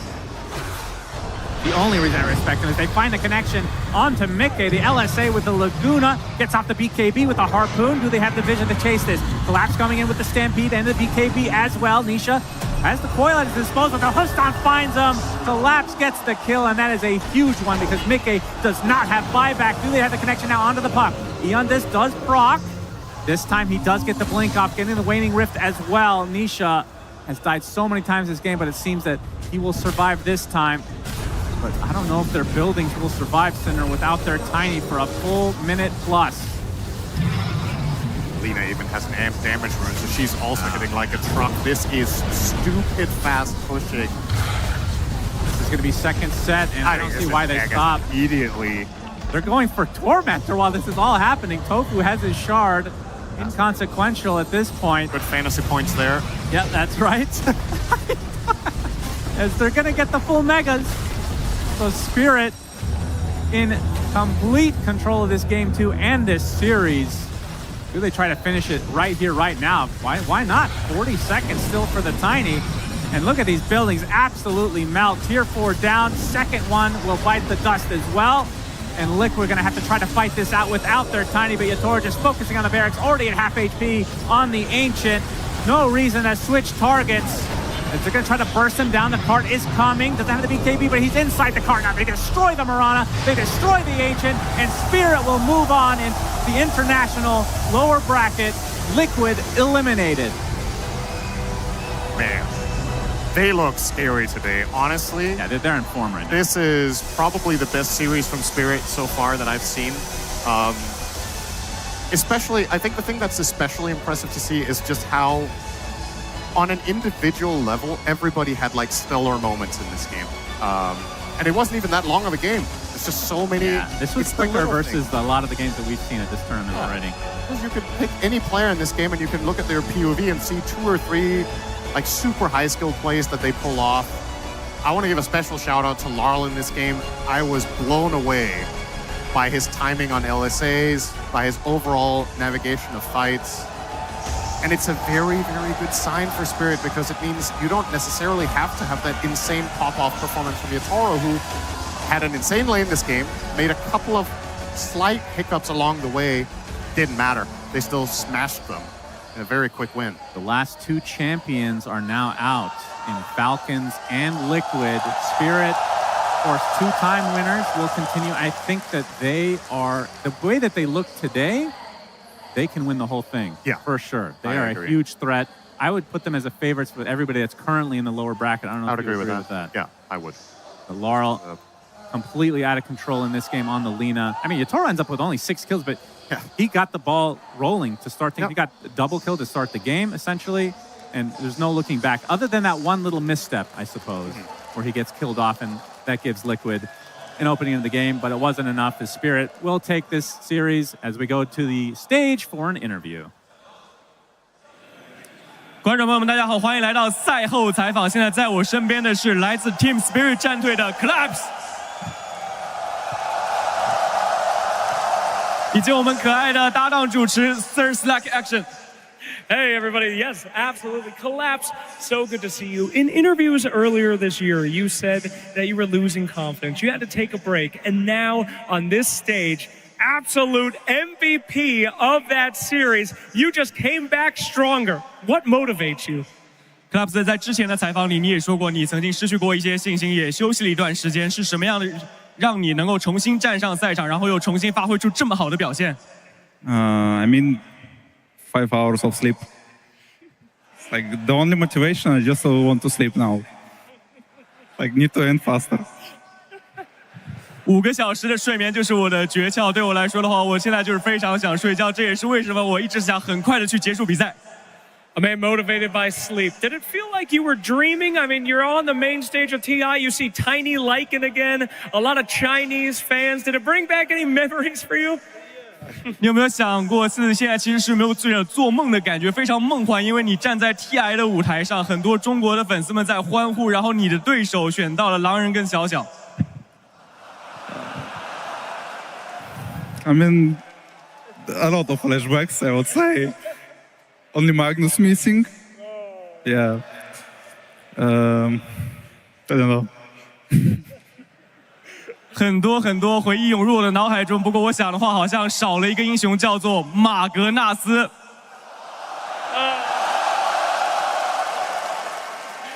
Yeah, we don't say that word in here. That's not allowed. We don't say that. All right. Last question for you, Collapse. Now, you are one of the only people left in the building that can get the 3 Aegises. Your coach, Yatoro, it's up to you. And now, with that legacy in front of you, I want to know, how much would that mean to you? What would it mean to be the greatest Dota player of all time? 那现在的话，其实只剩下你的队友 Yatoro 还有你的教练 Miposhka 有机会能够3次举起不朽盾，所以想问一下，这对于你们、对于你个人以及团队来说意味着什么？ It's a good question. Thanks. Yeah. I don't know. I didn't thought about it. Like, I just want to meet Paravision again. Team Vision. Yeah. Because, like, with every series, we're just getting closer and closer to the win, victory. 好问题，其实我之前也没有想过那么多。不过对我们来说的话，我现在只想再次跟 Vision 去做一次对决，因为每一次被他们击败，我觉得我们的比赛内容都越来越接近了。